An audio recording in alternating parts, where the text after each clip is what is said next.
to you. Uh, it's a historical day for our college because this kind of program first time in our field, and we are very thankful to your company today. A historical day and historical moment for us. Our keynote speaker, Surikant Sharma. He is a senior consultant AMFI ex-DGM SEBI. Surikant Sharma is postgraduate in commerce and law with a specialization in corporate law. He is also chartered associate of Indian Institute of Banking and Finance, IBF.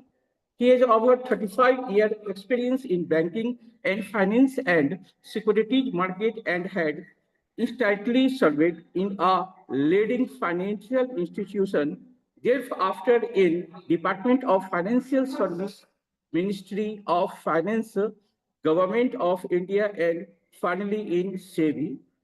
He joined SEBI in 2003 and served in SEBI for more than 16 years in Department of SEBI. Lastly, in addition to other assignments in SEBI, he was in charge of Office of Investor Awareness and Education in SEBI's Northern region for more than 5 years, and in this period, more than 15,000 financial literacy and investor awareness programs IAPS were conducted, and he himself had addressed as a guest speaker in more than 600 IAPS. He was also a member of working group of NCERT for developing vocational course on mutual funds for students of 11th and 12th classes. He is also a recipient of Excellence Award from a leading trade body for spreading awareness of mutual funds in India, and has also got Mahatma Jyotiba Phule Star Icon Achievers Award in 2024. He is also member of a few NGOs working for financial literacy and investor awareness in the country. After supplement from SEBI in 2019, he has joined Association of Mutual Funds in India, AMFI, an apex body of mutual fund in India, as senior consultant for spreading financial literacy and investor awareness across country, almost citizens. Since May 2019, he has interested with lakhs of investors and potential investors, Viseshkar students, through more than 1,100 investor awareness online webinar and on-ground physical programmers across country in reputed government organizations, research institutions, leading educational and professional institutions, corporates, startups, women-oriented NGOs, and others. We are many thankful for our keynote speaker. Thank you. Sahirde Dhanyavad.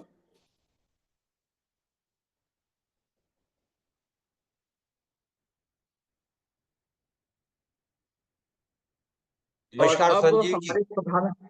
और अब हमारे प्रधानाचार्य अपनी बातों को रखेंगे। प्रधानाचार्य महोदय हमारे डॉक्टर उपेंद्र पंडित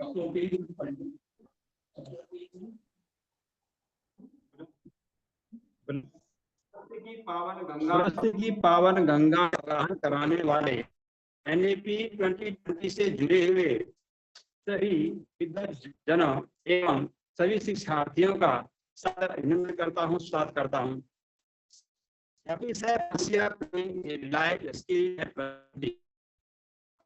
शिक्षा और सभी स्तरों पर सज है, शिक्षार्थियों को ऐसे कौशल और योग्यता प्रदान करने के लिए निर्देशित है जो उनके जीवन में किसी बिंदु पर उन्हें रोजगार योग्य बनाएगी। उद्देश्य यह है कि रोजगार योग्य लोग नौकरी प्राप्त करें और अपने परिवार के लिए पैसा कमाएं। अंतिम लक्ष्य पैसा कमाने की क्षमता बनाना है, जो अक्सर अनदेखा किया जाता है कि इसे पैसा का प्रबंधन करने की क्षमता के साथ नहीं जोड़ा जाता। वित्तीय नियोजन गायब है। ऐसा इसलिए है क्योंकि शिक्षा प्रणाली में बुनियादी वित्तीय साक्षरता गायब है।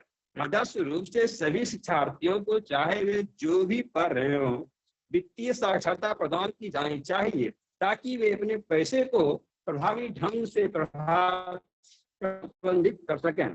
यह वित्तीय साक्षरता शिक्षा माध्यमिक शिक्षा से शुरू की जानी चाहिए और आगे उच्च शिक्षा में विकसित की जानी चाहिए। जिस तरह माध्यमिक शिक्षा परीक्षाओं को पास करने के लिए भाषाएं अनिवार्य विषय है, उसी तरह वित्तीय साक्षरता भी होनी चाहिए।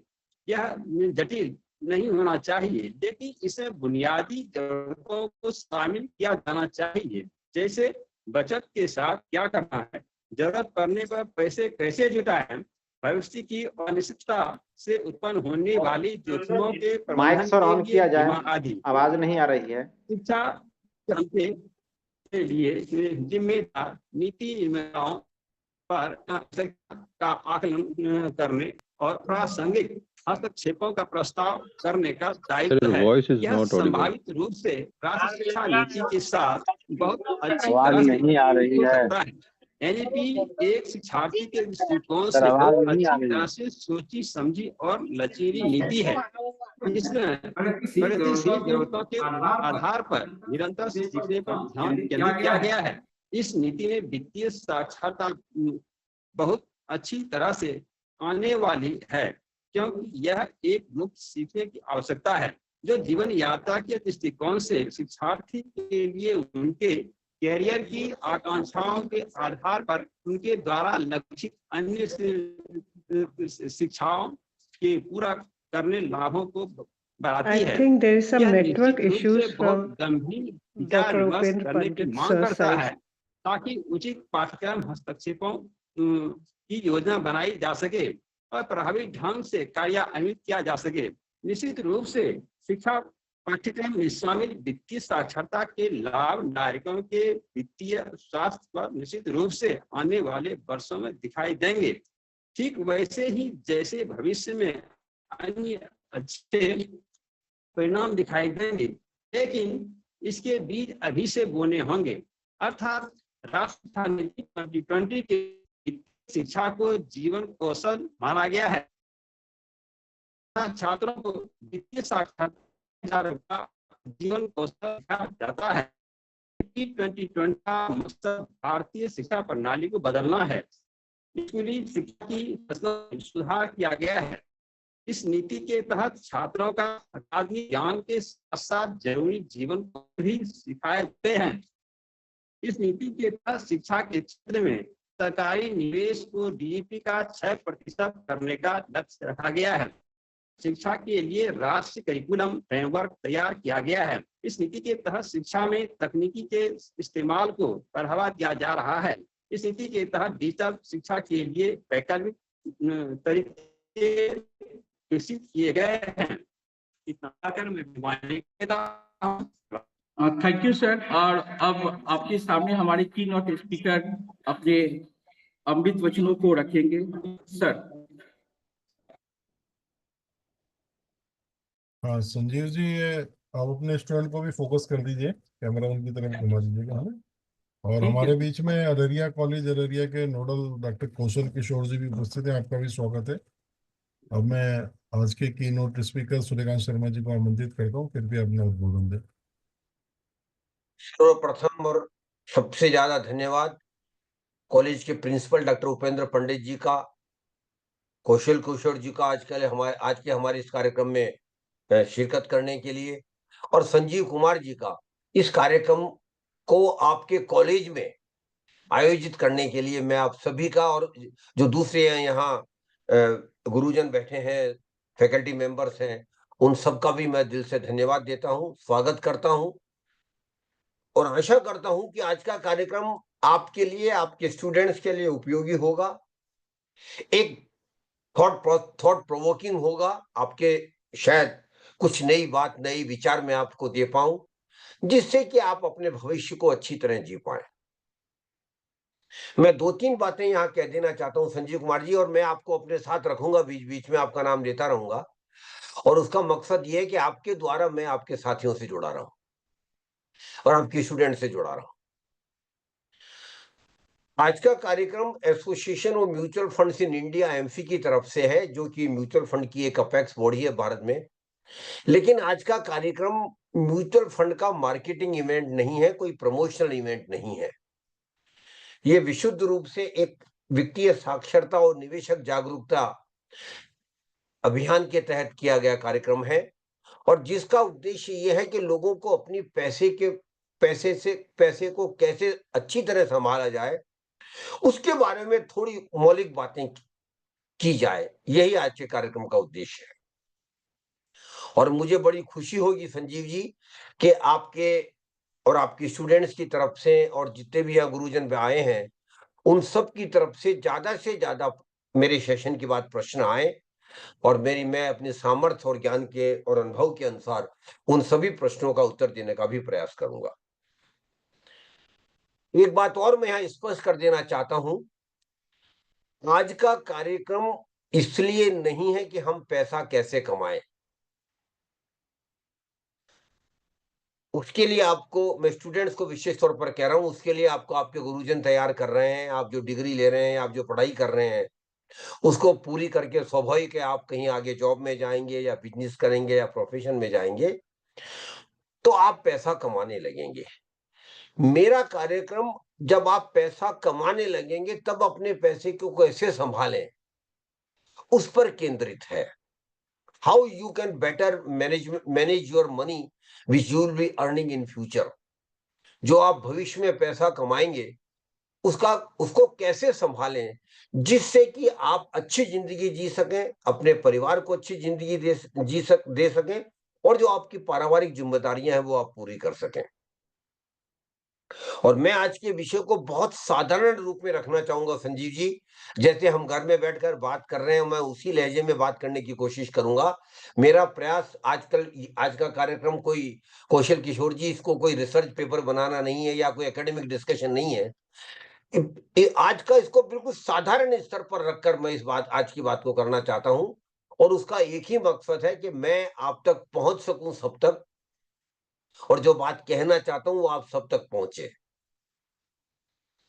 तो मैं बात यहीं से प्रारंभ करता हूं, और मैं चाहता हूं अगर संजीव जी और डॉक्टर कौशल किशोर जी, अगर आप अपने आप को अनम्यूट कर लें, तो मैं बीच बीच में आपसे बात करता रहूंगा और आपके द्वारा लोगों से बात करता रहूंगा। Thank you sir, thank you. धन्यवाद, धन्यवाद संजीव जी। तो संजीव जी, एक बात बताइए सबसे पहले, हमारी जिंदगी में दो सबसे महत्वपूर्ण चीजें क्या है, सबसे ज्यादा इंपॉर्टेंट? सर्वप्रथम सबसे पहले तो सर भोजन है। पहला फिर? भोजन, हाँ उसके बाद वस्त्र, फिर आवास। संजीव जी, आपने वजह फरमाया, लेकिन शायद कौशल किशोर जी, आप पता नहीं इनकी बात से इत्तेफाक रखते हैं नहीं रखते हैं। मैं एक निवेदन आपको करना चाहता हूं संजीव जी, जो सबसे ज्यादा इंपॉर्टेंट है उसे शायद आप भूल गए, और वो है आपका आपका स्वास्थ्य, आपकी हेल्थ। अगर आप स्वस्थ रहेंगे तो भोजन भी करेंगे और स्वस्थ भी रहेंगे और जिंदगी अच्छी जी पाएंगे। इसलिए मैं सबसे पहले हमेशा कहता हूं, अपने स्वास्थ्य का सबसे ज्यादा ध्यान रखिए, और हमेशा रखिए, निरंतर रखिए। क्योंकि अगर आप स्वस्थ हैं, तो अगर आपके पास फिर बहुत पैसा है तो उस पैसे का उपयोग कर सकते हैं, अच्छी जिंदगी जी सकते हैं। लेकिन अगर स्वास्थ्य अच्छा नहीं है संजीव जी, तो पैसा आपके केवल बैंक में रहकर रह जाएगा, एक अकाउंट में आपका नंबर हो जाएगा, उसका आप उपयोग नहीं कर पाएंगे। इसलिए मैं सबसे पहले कहता हूं, अपने स्वास्थ्य का सबसे पहले सबसे ज्यादा लगातार ध्यान रखिए, जीवन पर्यंत रखिए। उसके बाद में निश्चित तौर पर संजीव जी, एक बात और जो सबसे महत्वपूर्ण है, वो आप सब जानते हैं, वो है पैसा, मनी। और पैसे के बिना ये जिंदगी चलती नहीं है, ये कड़वी सच्चाई है। और डॉक्टर कौशल, एक और कड़वी सच्चाई है जिंदगी की, कि जो कुछ हम करते हैं वो पैसे के लिए करते हैं। ये कड़वी सच्चाई है जिंदगी, हमें मानना चाहिए। अगर हम जॉब करते हैं, आप संजीव जी आप यहाँ जॉब कर रहे हैं, कॉलेज में प्रोफेसर हैं, आपका मेन चाहे आप हिडन उसे उद्देश्य कह लीजिए, लेकिन सच बात ये है वो उद्देश्य यही है कि मुझे पैसा मिले, मुझे सैलरी मिले। और वो इसलिए जरूरी है कि पैसा हमारी जिंदगी की सबसे बड़ी आवश्यकता है। पैसे के बिना जिंदगी नहीं चल सकती। आप भोजन के लिए आपने बात की थी, भोजन के लिए भी संजीव जी पैसा चाहिए। इसलिए पहली बात मैं कह देना चाहता हूं, पैसा हमारी जिंदगी की स्वास्थ्य के बाद सबसे बड़ी आवश्यकता है और इसको हमेशा ध्यान रखिए। तो आप बताइए संजीव जी, पैसा हमारे पास कहां से आता है? कहां से पैसा आता है?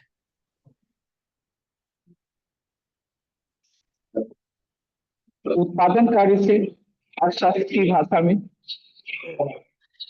जो उत्पादन से कुछ अर्थात जो कार्य से। जो कुछ हम करते हैं उससे पैसा आता है। अगर हम जॉब करते हैं, सैलरी मिलती है। अगर हम बिजनेस करते हैं, बिजनेस का प्रॉफिट होता है। अगर हम प्रोफेशन में जाते हैं, चार्टर्ड अकाउंटेंट बनते हैं, आर्किटेक्ट बनते हैं, डॉक्टर बनते हैं, तो प्रोफेशनल फीस से हमें पैसा आता है। तो पैसा आने का एक रास्ता बनता है। और डॉक्टर कौशल, आप मेरी बात से इत्तेफाक रखेंगे, हर व्यक्ति जिंदगी में कुछ ना कुछ जरूर करता है। हम सब कुछ करते हैं। कोई जॉब करता है, कोई बिजनेस करता है, कोई प्रोफेशन में जाता है। तो हर व्यक्ति कुछ, और आपके बच्चे जो आज नहीं कर रहे हैं वो भी कल कुछ करने वाले हैं, तो उनके पास भी पैसा आने का रास्ता बनेगा। तो जो कुछ हम करते हैं उससे पैसा आता है। और संजीव जी, जो पैसा हमारे पास आता है, जो आपको सैलरी मिलती है, उसका हम क्या करते हैं सामान्यतः? उसका बहुत बड़ा हिस्सा हमारे रेगुलर एक्सपेंसेज में निकल जाता है, सामान्य खर्चों में निकल जाता है। घर के खर्चे हैं, राशन है, और 50 हेड्स है जहां हमारा खर्चा सामान्य हर महीना रेगुलर होता रहता है। तो पैसा हमारा ज्यादातर उसमें निकल जाता है। लेकिन संजीव जी, एक बात आपके खून में विशेष है, और मैं आपके लिए नहीं कह रहा हूं, ये सबके खून में विशेष है, हमारे हम भारतीयों के खून में। और वो बात है संजीव जी, हर भारतीय, चाहे डॉक्टर कौशल किशोर जी, चाहे हम 10,000 कमाएं या 10 लाख कमाएं, हर भारतीय ईमानदारी से प्रयास जरूर करता है कि जितना पैसा वो कमा रहा है वो सारा पैसा खर्च ना करे। कोशिश करता है, हम कोशिश करते हैं। और जो पैसा हम खर्च नहीं करते हैं संजीव जी हमारी आमदनी में से, उसे साधारण भाषा में बचत कहा जाता है, सेविंग्स कहा जाता है। और बचत करना आपके और मेरे खून में है। संजीव जी, आपको शायद फक्र होना चाहिए इस बात को जानकर, आज भी भारतीय पूरी दुनिया में सबसे ज्यादा पैसा बचाने वाली कौमों में शुमार है। We are still one of the best savers in the world. पूरी दुनिया में आज भी हम पैसा बचाने में शुमार है, और उसका बड़ा कारण है। कभी कौशल जी आपने सोचा क्या कारण है? का बहुत गहरा कारण है। और वो कारण ये है, हम भारतीय समाज परिवार केंद्रित समाज है। हम परिवार केंद्रित समाज में जिंदगी जीते हैं, अपने परिवार के लिए जीते हैं, अपने बच्चों के लिए जीते हैं, उनकी खुशहाली के लिए जीते हैं, उनको उनकी अच्छी शिक्षा के लिए जीते हैं। और जो मेरा परिवार है वही मेरा जीवन है, ऐसा हम मानते हैं। इसीलिए पहली बात आपको समझ में आनी चाहिए कि हम बचत इसलिए करते हैं कि मुझे पता है कि भविष्य में हम जिंदगी में बहुत बड़े-बड़े काम करने वाले हैं परिवार में, और परिवार के लिए, उनके लिए बहुत पैसा चाहिए। और वो पैसा केवल हमारी सैलरी से पूरा नहीं पड़ेगा डॉक्टर कौशल, इसलिए हम बचत करते हैं। तो बचत करना आपके और मेरे सबके खून में है, हम बचत करते हैं। और जिस तरह से महिलाएं बचत करती है, भारतीय महिलाएं, डॉक्टर कौशल किशोर जी, पूरी दुनिया में उसका उदाहरण कहीं नहीं मिलता है। आपने घर में दादी को देखा होगा, नानी को देखा होगा, किस तरह से 2-2 4-4 रुपए बचाकर वो चुपचाप कभी अपने बक्से में दबा देती हैं, कभी अपने किचन के डिब्बों में दबा देती हैं। और दबाकर कई बार वो इतना गहरा दबा देती है, खुद भूल जाती है पैसे कहाँ रखे थे, फिर परेशान होती रहती है। तो बचत करना आपके और हमारे खून में है, हम सब बचत करते हैं। लेकिन एक गलती, जो बहुत बड़ी गलती मेरी जनरेशन ने की है, और मैं चाहता हूं आपके बच्चे बिल्कुल ना करें डॉक्टर कुशल किशोर जी, और वो गलती है हमने पैसा बचाकर पैसे को घर में रखा, कभी बक्से में दबा दिया, कभी किचन के डिब्बों में दबा दिया, कभी कुल्हड़ में डाल के जमीन में दबा दिया। और मैं संजीव जी एक बात बहुत कड़वी कहना चाहता हूं सभी को, बच्चों को भी कहना चाहता हूं, पैसा बचाकर पैसे को घर में रखना अपराध है। मैं बहुत कड़वा शब्द यूज कर रहा हूं डॉक्टर कौशल, और ये अपराध हम अपने साथ करते हैं, अपने परिवार के साथ करते हैं और अपने देश के साथ भी करते हैं। तो कृपया करके पैसा जरूर बचाइए, क्योंकि जिंदगी के आगे खुशहाली का रास्ता आपकी बचत से ही निकलेगा। लेकिन बचत करके उसको कभी भी घर में मत रखिए। और संजीव जी, मेरी जनरेशन ने बहुत बड़ी गलती की थी ये, कि पैसा बचाया और घर में रख लिया। इसलिए मैं आप सबसे कहना चाहता हूं, पैसा बचाइए लेकिन पैसे को घर में मत रखिए। स्वाभाविक है, डॉक्टर कौशल कहेंगे फिर क्या करें? कौशल जी, एक रास्ता है, और वो रास्ता है, अपने पैसे को जो बचाया है हमने कहीं लगाइए, उसको कहीं डिप्लॉय कीजिए, और अपनी बचत को कहीं लगाने की प्रक्रिया को सामान्य भाषा में हम निवेश कहते हैं, इन्वेस्टमेंट कहते हैं। तो पैसा बचाना पहला कदम है संजीव जी, पैसे को कहीं लगाना दूसरा कदम है। अब स्वाभाविक है, अगर आप बचत नहीं करेंगे तो आप पैसा कहाँ लगाएंगे, क्या लगाएंगे? इसलिए निश्चित तौर पर यह जरूरी है कि पैसा बचाया जाए, लेकिन पैसा बचाकर नहीं रुकना है। अगर आपने पैसा बचाया और घर में रख लिया तो बेहतर है आप पैसा ना बचाएं, अपने पैसे को एंजॉय कीजिए, क्योंकि अगर पैसा बचाकर घर में रख लिया तो उसकी कीमत कम हो जाएगी समय के साथ साथ। इसलिए पैसे को बचाना नहीं है, पैसे को कहीं लगाना है, निवेश करना है। और निवेश संजीव जी हमने भी किया था, मेरी जनरेशन ने भी किया था, हम भी निवेशक थे, लेकिन हमारे टाइम समय दूसरा था डॉक्टर कौशल। उस टाइम निवेश के कोई ज्यादा साधन उपलब्ध नहीं थे हमारे जैसे मध्यम वर्गीय लोगों के लिए। और अगर आपको डॉक्टर कौशल याद हो तो मेरी जनरेशन में दो इन्वेस्टमेंट के प्रोडक्ट हुआ करते थे सामान्यतः मध्यम वर्गीय लोगों के लिए। पहला हुआ करता था डॉक्टर कौशल, बैंक में एफडी करवा दी, बैंक में फिक्स डिपॉजिट करवा दिया, बड़े फक्र से कहते थे मैंने पैसा बचाया है और बैंक में एफडी करवा दी। और दूसरा संजीव कुमार जी, दूसरा क्या करते थे हम, एलआईसी की लाइफ इंश्योरेंस की पॉलिसी ले लेते थे। लेकिन बदकिस्मती से मैं बच्चों को समझाना चाहता हूं, दोनों ही निवेश नहीं है। आप समझिए जो मैं कहना चाहता हूं, ना एफडी निवेश है और ना लाइफ इंश्योरेंस की पॉलिसी निवेश है। अब ये कैसे नहीं है, मैं आपके उदाहरण देकर समझाना चाहता हूं। और संजीव जी, मैं आपका नाम लेकर एक उदाहरण आपके बच्चों को देना चाहता हूं, आपके यहाँ गुरुजन बैठे हैं उनको भी देना चाहता हूं। और मेरा उद्देश्य ये है कि जो मैं बात कहने जा रहा हूं उसको बहुत ध्यान से सुनिए और समझिए। और अगर आपने ये बात समझ ली तो आपने इन्वेस्टमेंट का पहला पार्ट पढ़ लिया। और वो बात क्या है, मान लीजिए संजीव जी के पास 1 लाख रुपया है, 1 साल की उन्होंने बैंक में एफडी लगाई, 1 साल की एफडी बनाई, और बैंक वाला, कौशल जी वो आगे की बातें, मैं बेसिक बातें कर रहा हूं, फिर उसमें भी आएंगे। तो 1 लाख की एफडी बनाई, और एफडी बनाकर आपने बैंक में 1 साल के लिए एफडी कराई, और बैंक वाले ने आपसे प्रॉमिस किया कि हम आपको 6% ब्याज देंगे।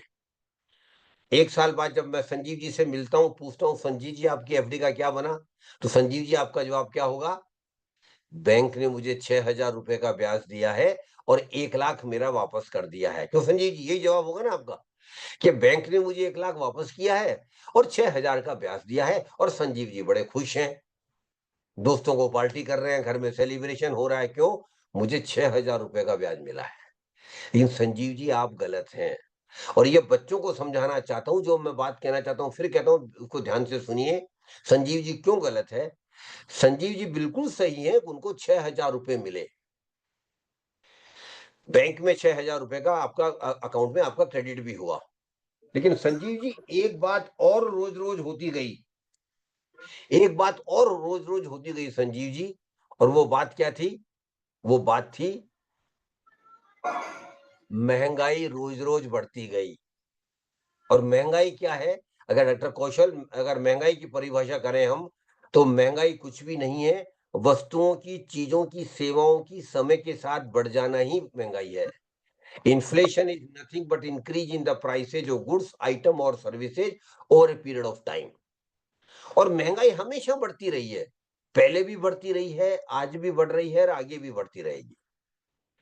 तो संजीव जी मान लीजिए पिछले साल अगर आप एफडी नहीं करवाते और उन 1 लाख रुपए से कोई सामान ले लेते, कोई वस्तु ले लेते, तो क्या बताइए 1 साल बाद वही चीजें, वही वस्तुएं, वही सेवाएं आपको 1 लाख में मिलेगी? संजीव जी आपका उत्तर होगा नहीं मिलेगी। महंगाई की वजह से उनकी कीमतें बढ़ गई है। और मान लेते हैं अगर इस 1 साल में महंगाई की दर, इन्फ्लेशन रेट 5% रहा है, 5% रहा है, इसका मतलब क्या हुआ कि पिछले साल जो चीजें संजीव जी को 1 लाख रुपए में मिल रही थी, उन्होंने वो नहीं ली और एफडी करवा दी। वही चीजें संजीव जी को 1 साल बाद 1 लाख रुपए में नहीं मिलेगी, उसके लिए संजीव जी को 1 साल बाद में 1,05,000 रुपया खर्च करना पड़ेगा। तो अब देखिए संजीव जी, आप बड़े खुश थे जब 6,000 मिले, लेकिन कड़वी सच्चाई ये है 6,000 में से 5,000 महंगाई खा गई। और एक बात और समझ लीजिए, इन्वेस्टमेंट पे जो ज्यादातर रिटर्न आता है उसका बहुत बड़ा हिस्सा महंगाई खा जाती है। इसलिए मैं कहा भी जाता है inflation is the killer of your investment return. फिर भी संजीव जी कहते हैं कोई बात नहीं, जाने दीजिए सर, 5,000 महंगाई खा गई 6,000 में से, अभी भी 1,000 तो मेरे पास बचा हुआ है। नहीं संजीव जी, एक और परेशानी है, और वो परेशानी ये है संजीव जी, वो परेशानी ये है कि ज्यादातर जो इन्वेस्टमेंट पे रिटर्न आता है डॉक्टर कौशल, कुछ सरकारी, 1-2 सरकारी योजनाएं हैं जिसका मैं आगे जिक्र करूंगा, उनको छोड़कर सरकार इन्वेस्टमेंट के रिटर्न पर टैक्स भी लेती है। कभी इनकम टैक्स लेती है, कभी कैपिटल गेन लेती है, लेकिन ज्यादातर इन्वेस्टमेंट के रिटर्न पर टैक्स लेती है। और संजीव जी एक चीज और आप समझ लीजिए, तो एफडी के बारे में रूल बड़ा क्लियर है, एफडी पे कमाया हुआ एक रुपया आपकी आमदनी मानी जाएगी और उस पे आपको अपनी इनकम टैक्स स्लैब के अनुसार इनकम टैक्स देना पड़ेगा। 1 रुपए का कोई कंसेशन नहीं है। यहां इस उदाहरण में 6,000 रुपए जो आपने इंटरेस्ट से कमाए हैं वो आपकी आमदनी मानी जाएगी और आपको उस पे टैक्स भी देना पड़ेगा। और संजीव जी अगर आप 20% ब्रैकेट में भी आते हैं तो 6,000 पे आपको 1,200 रुपए इनकम टैक्स देना पड़ेगा। तो अब आप देखिए संजीव जी, आप बड़े खुश थे जब आपको 6,000 रुपए मिले, लेकिन कड़वी सच्चाई ये है 6,000 में से 5,000 महंगाई खा गई, 1,200 इनकम टैक्स वाले ले गए। संजीव जी कुछ बचा आपके पास?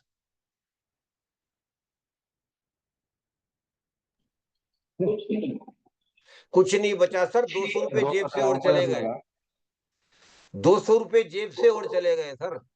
और हमारे ज्यादातर इन्वेस्टमेंट ऐसे ही हुआ करते थे। अब क्यों हुआ करते थे उसकी बात आगे करूंगा, लेकिन उसके बीच में एक बात और मैं करना चाहता हूं, लाइफ इंश्योरेंस कॉर्पोरेशन के बारे में, लाइफ इंश्योरेंस पॉलिसी के बारे में बात करना चाहता हूं। संजीव जी वहां भी हमें बहुत भरमाया गया, इंश्योरेंस को इन्वेस्टमेंट के रूप में बेचा गया, जो कि गलत है।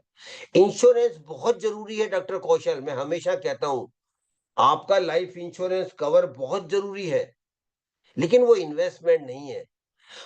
लाइफ इंश्योरेंस कवर का केवल एकमात्र उद्देश्य संजीव जी, और वो उद्देश्य ये है, मैं लाइफ इंश्योरेंस कवर लेकर मेरे परिवार को आर्थिक सुरक्षा दे रहा हूं।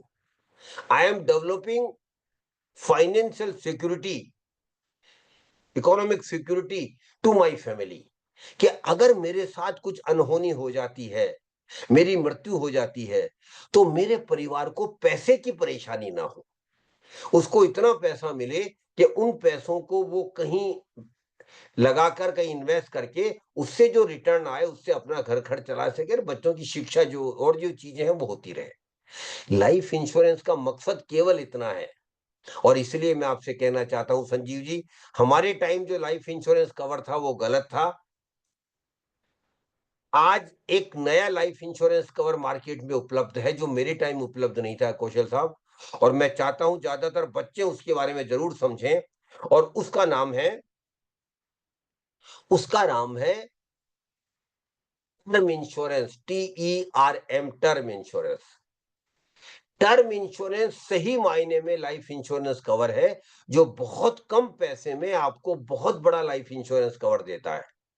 और जो हमारे टाइम था संजीव जी, मनी बैक और एंडाउमेंट, वो दोनों ही इतने ज्यादा प्रीमियम हुआ करती थी कि हम बड़ा लाइफ इंश्योरेंस कवर ले ही नहीं सकते थे।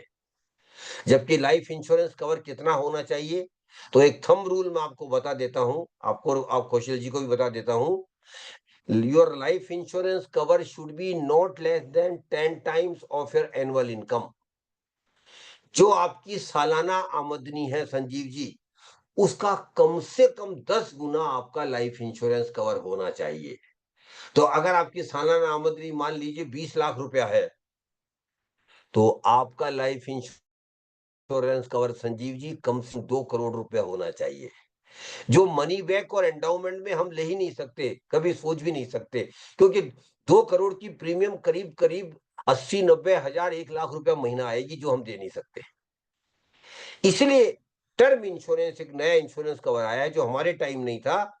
इसलिए मैं सबसे कहना चाहता हूं, और विशेष तौर पर आपके युवा प्रोफेसर्स को और बच्चों को कहना चाहता हूं, अगर आपने लाइफ इंश्योरेंस कवर नहीं लिया है, मैं प्रोफेसर्स की बात कर रहा हूं, तो जल्दी से जल्दी लाइफ इंश्योरेंस कवर लीजिए और टर्म इंश्योरेंस के थ्रू लीजिए। और बच्चों को भी मैं कहना चाहता हूं, जो ही वो जॉब करने लगते हैं, पैसा कमाने लगते हैं, पहले साल में ही अपना लाइफ इंश्योरेंस कवर ले लीजिए। पहले शायद कम ले तो कोई बात नहीं है, आजकल एक सुविधा बन गई है डॉक्टर कौशल किशोर जी, कि 5 साल बाद, 10 साल बाद अपने लाइफ इंश्योरेंस कवर को आप बढ़ा भी सकते हैं, डबल भी कर सकते हैं, तो वो भी सुविधा अब है। तो लाइफ इंश्योरेंस कवर जरूर होना चाहिए। और दूसरी एक बात और मैं कहना चाहता हूं, हेल्थ इंश्योरेंस कवर भी होना चाहिए, ये दूसरी बात है। अब अभी डॉक्टर संजीव जी बोलेंगे, साहब अभी आपने लाइफ इंश्योरेंस कवर बता दिया, अब आप हेल्थ इंश्योरेंस कवर बता रहे हैं, ये दो हम क्यों लें? नहीं डॉक्टर कौशल किशोर जी, लाइफ इंश्योरेंस कवर अलग है, हेल्थ इंश्योरेंस कवर अलग है। लाइफ इंश्योरेंस कवर हम इसलिए लेते हैं कि अगर मेरी मृत्यु हो जाती है तो मेरे परिवार को पर्याप्त पैसा मिले, जिनकी उनको आर्थिक परेशानी ना हो। और हेल्थ इंश्योरेंस कवर हम इसलिए लेते हैं कि अचानक मेरे शरीर में कोई बड़ी बीमारी आ जाए, मेरा कोई मेजर एक्सीडेंट हो जाए, तो हमें मजबूरी में प्राइवेट हॉस्पिटल में जाना पड़ेगा। और प्राइवेट हॉस्पिटल में इलाज के लिए आप जानते हैं कितना महंगा खर्चा आता है। इसलिए अगर आपने लाइफ इंश्योरेंस कवर लिया हुआ है, तो आपके इलाज का पूरा खर्चा इंश्योरेंस कंपनी सीधा हॉस्पिटल को देगी, आपको 1 रुपया भी नहीं देना पड़ेगा। आप हॉस्पिटल में जाइए, इलाज करवाइए, घर आ जाइए। निश्चित तौर पर जो आपने लाइफ इंश्योरेंस कवर लिया हुआ है, जैसे आपने 10 लाख का दिया है, 10 लाख तक का लिया है, तो 10 लाख तक का खर्चा इंश्योरेंस कंपनी हॉस्पिटल को देगी। अगर बिल 12 लाख का आता है, 2 लाख आपको जेब से देना पड़ेगा। तो लेकिन जितना आपने लाइफ इंश्योरेंस कवर लिया हुआ है, उतना सारा खर्चा हॉस्पिटल को सीधा इंश्योरेंस कवर देगी। और इसे कैशलेस ट्रीटमेंट भी बोलते हैं, और इसे मेडिकल क्लेम भी बोलते हैं। ये गवर्नमेंट प्रोवाइड कर रही है कौशल साहब, वो सबके लिए नहीं है। पहली बात तो आपकी, अगर आप सरकारी कॉलेज में भी है तो वहां भी बहुत इफ एंड बट्स होते हैं। जो आयुष्मान में योजना में 5 लाख का कवर मिलता है, वो आपके हमारे जैसे लोगों को नहीं मिलता है। वो उन लोगों को मिलता है समाज में जो उनकी स्थिति, आर्थिक स्थिति अच्छी नहीं है। तो इसलिए मैं जोर देकर कहता हूं, अपना हेल्थ इंश्योरेंस भी जरूर लीजिए। और आजकल मार्केट में डॉक्टर राजेश कुमार जी एक नई हेल्थ इंश्योरेंस पॉलिसी आई हुई है, आप चाहे तो नोट भी कर सकते हैं। उसका नाम है umbrella health insurance. Umbrella health insurance, इसमें क्या होता है, जैसे आपने जब हेल्थ इंश्योरेंस लिया, आप अपनी पत्नी का, अपने बच्चों का, अपने माता पिता का नाम भी उसमें ऐड करवा सकते हैं। तो एक हेल्थ इंश्योरेंस कवर में पूरा परिवार कवर हो गया। अगर परिवार के किसी भी मेंबर पर कोई परेशानी आती है, स्वास्थ्य से रिलेटेड कोई मेजर प्रॉब्लम आती है, तो वो अच्छे से अच्छे हॉस्पिटल में जा सकता है, अच्छा इलाज करा सकता है। और इलाज कराकर उसको कोई पैसा खर्च नहीं करना पड़ेगा, वो इंश्योरेंस कंपनी सारा पैसा देगी। तो लाइफ इंश्योरेंस कवर और हेल्थ इंश्योरेंस कवर, मैं तो जोर देकर कहता हूं संजीव जी, आपको पहले करवाना चाहिए, बाद में इन्वेस्टमेंट की सोचनी चाहिए। पहले आपको लाइफ इंश्योरेंस कवर होना चाहिए, फिर हेल्थ इंश्योरेंस, और फिर आप इन्वेस्टमेंट की बात करें। तो अब मैं इन्वेस्टमेंट पे दोबारा आता हूं कि मेरी पीढ़ी ने भी पैसा बचाया था, मेरी पीढ़ी ने भी इन्वेस्टमेंट किया था, लेकिन हम डॉक्टर कौशल किशोर जी, हम इन्वेस्टमेंट का वो फायदा नहीं उठा सके जो हमें उठाना चाहिए था। मैं मानता हूं, मैं इसको स्वीकार करता हूं कि मेरी जनरेशन ने इन्वेस्टमेंट को महत्व ही नहीं दिया।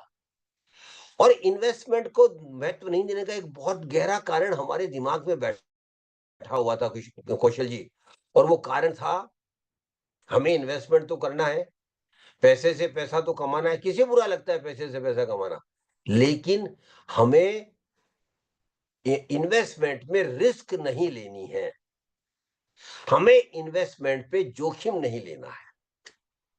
ये बहुत गहरे में बैठा हुआ था मध्यम वर्गीय लोगों के दिमाग में और सैलरी क्लास लोगों के दिमाग में कि हमें इन्वेस्टमेंट पे जोखिम नहीं लेनी है। और मैं आपको ये कहना चाहता हूं, वो विचार गलत था, वो विचार गलत था, हम गलत थे, मैं एडमिट करता हूं, क्योंकि राजेश जी, ज्यादातर इन्वेस्टमेंट में रिस्क है।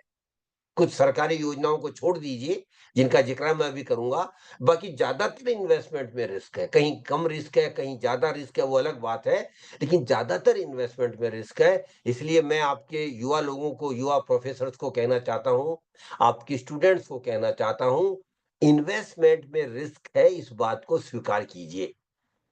लेकिन एक बात और इससे जुड़ी हुई है, अगर आप रिस्क लेंगे तो आपको इन्वेस्टमेंट पे ज्यादा रिटर्न मिलने की संभावना है, आपको हेलो ज्यादा हेलो सर। रिटर्न मिलने की संभावना है। हेलो तो हेलो आप ये सर, मान, I am doctor Jayashree.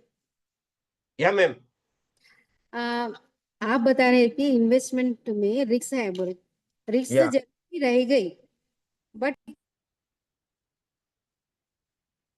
Hello,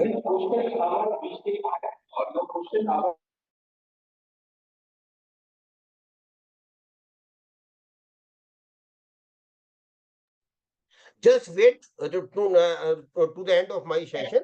I will invite all of you to ask the questions.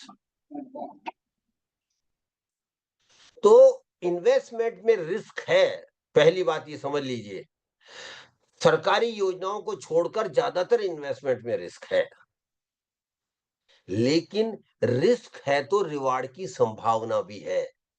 अगर आप रिस्क लेंगे तो आपको ज्यादा रिवार्ड मिलने की संभावना है, गारंटी नहीं है। तो अगर कोई आपको कहता है कि आप रिस्क लीजिए, आपको गारंटी हाई रिटर्न मिलेगा, वो गलत कह रहा है। मैं इसको इस तरह से रख रहा हूं कि आपकी ज्यादा रिटर्न की संभावना बढ़ जाती है। The potentiality of getting higher return becomes more prominent in that scenario. तो in investment risk is there, लेकिन एक चीज ध्यान रखिए, रिस्क को समझना बहुत जरूरी है। और संजीव जी, हर व्यक्ति की रिस्क लेने की क्षमता अलग अलग है, आपकी अलग है, प्रिंसिपल साहब की अलग है, कौशल किशोर जी की अलग है, राजेश जी की अलग है, इसलिए अलग अलग है। पहला कारण हमारी उम्र अलग अलग है, दूसरा कारण हमारी आमदनी अलग अलग है, तीसरा कारण हमारी रिस्क लेने की हमारी जिम्मेदारियां अलग अलग है, और चौथा कारण यह है कि हम अलग अलग परिवेश में, सामाजिक परिवेश में जीते हैं। इसलिए एक चीज और आप समझिए कि इन्वेस्टमेंट में रिस्क है, लेकिन रिवार्ड की संभावना भी है। तो पहली बात, इन्वेस्टमेंट में रिस्क है, इसको स्वीकार कीजिए। फिर अगला कदम ये देखिए कि मैं रिस्क को कैसे संभाल सकता हूं, और उसका एक ही तरीका है, जितनी आपकी रिस्क लेने की क्षमता है, उतनी ही रिस्क वाले प्रोडक्ट में आप इन्वेस्ट कीजिए। तो जब आप इन्वेस्टमेंट के डिसीजन ले रहे हैं, पैसा कहीं लगा रहे हैं, तो ये देखिए कि जितनी रिस्क आप ले सकते हैं, जितनी जोखिम आप ले सकते हैं, उतनी रिस्क जहां पैसा लगा रहे हैं उसमें है या नहीं है। अब मार्केट में कई प्रोडक्ट ऐसे हैं डॉक्टर कौशल, जिनमें बहुत ज्यादा रिस्क है, लेकिन लोग नहीं लेना चाहते। लेकिन मार्केट में ऐसे भी प्रोडक्ट हैं जहां बहुत कम रिस्क है। तो मैं तो उल्टी बात कहता हूं, जो युवा लोग हैं उनको ऐसी जगह पैसा लगाने का प्रयास करना चाहिए जहां ज्यादा रिस्क है। लेकिन जो 50 पार कर गए, उनको मैं उल्टी बात कहना चाहता हूं, अब आप रिस्क मत लीजिए, ऐसी जगह पैसा लगाए जहां रिस्क न्यूनतम है या नहीं है। इसलिए रिस्क लेने का सीधा संबंध आपकी उम्र से भी है। रिस्क लेने का सीधा संबंध आपकी उम्र से भी है। अगर आप रिस्क लेते हैं, अगर आप युवा हैं, तो मैं तो आपसे आग्रह करूंगा कि रिस्क लीजिए, लेकिन रिस्क हमेशा कैलकुलेटेड लीजिए डॉक्टर कौशल। ज्यादातर लोग ब्लाइंड रिस्क लेते हैं, उन्हें पता ही नहीं है पैसा कहाँ लगा रहे हैं, जो उसमें कितनी रिस्क है, वो उस प्रोडक्ट के बारे में जानते ही नहीं है। लेकिन क्योंकि साथ मेरा कलीग लगा रहा है, मेरा रिलेशन वाला लगा रहा है, मेरा दोस्त लगा रहा है, इसलिए मैं भी लगा रहा हूं। ये सबसे बड़ी गलती है जो हम करते हैं। कभी भी दूसरे को देखकर अपने इन्वेस्टमेंट के डिसीजन नहीं लेने चाहिए। और दूसरा, हर कोई दूसरा है पैसे के बारे में, फिर चाहे वो आपका ब्रदर हो, फिर चाहे आपका दोस्त हो, फिर चाहे आपका कलीग हो, कोई भी हो, उसकी रिस्क लेने की, क्योंकि उसकी रिस्क लेने की क्षमता अलग अलग है। इसलिए मैं एक बात कहना चाहता हूं, रिस्क लीजिए, लेकिन अपनी रिस्क लेने की क्षमता के अनुसार रिस्क लीजिए। और दूसरा, उस प्रोडक्ट को भी देखिए जहां पैसा लगा रहे हैं, कि उतनी रिस्क उसमें है जितनी आप ले सकते हैं, जब तो प्रोडक्ट आपके लिए ठीक है, वरना आपके लिए प्रोडक्ट वो ठीक नहीं है। और एक बात मैं और यहाँ बहुत विनम्रता से कहना चाहता हूं संजीव जी, हम सबको जिंदगी में बहुत पैसों की आवश्यकता है।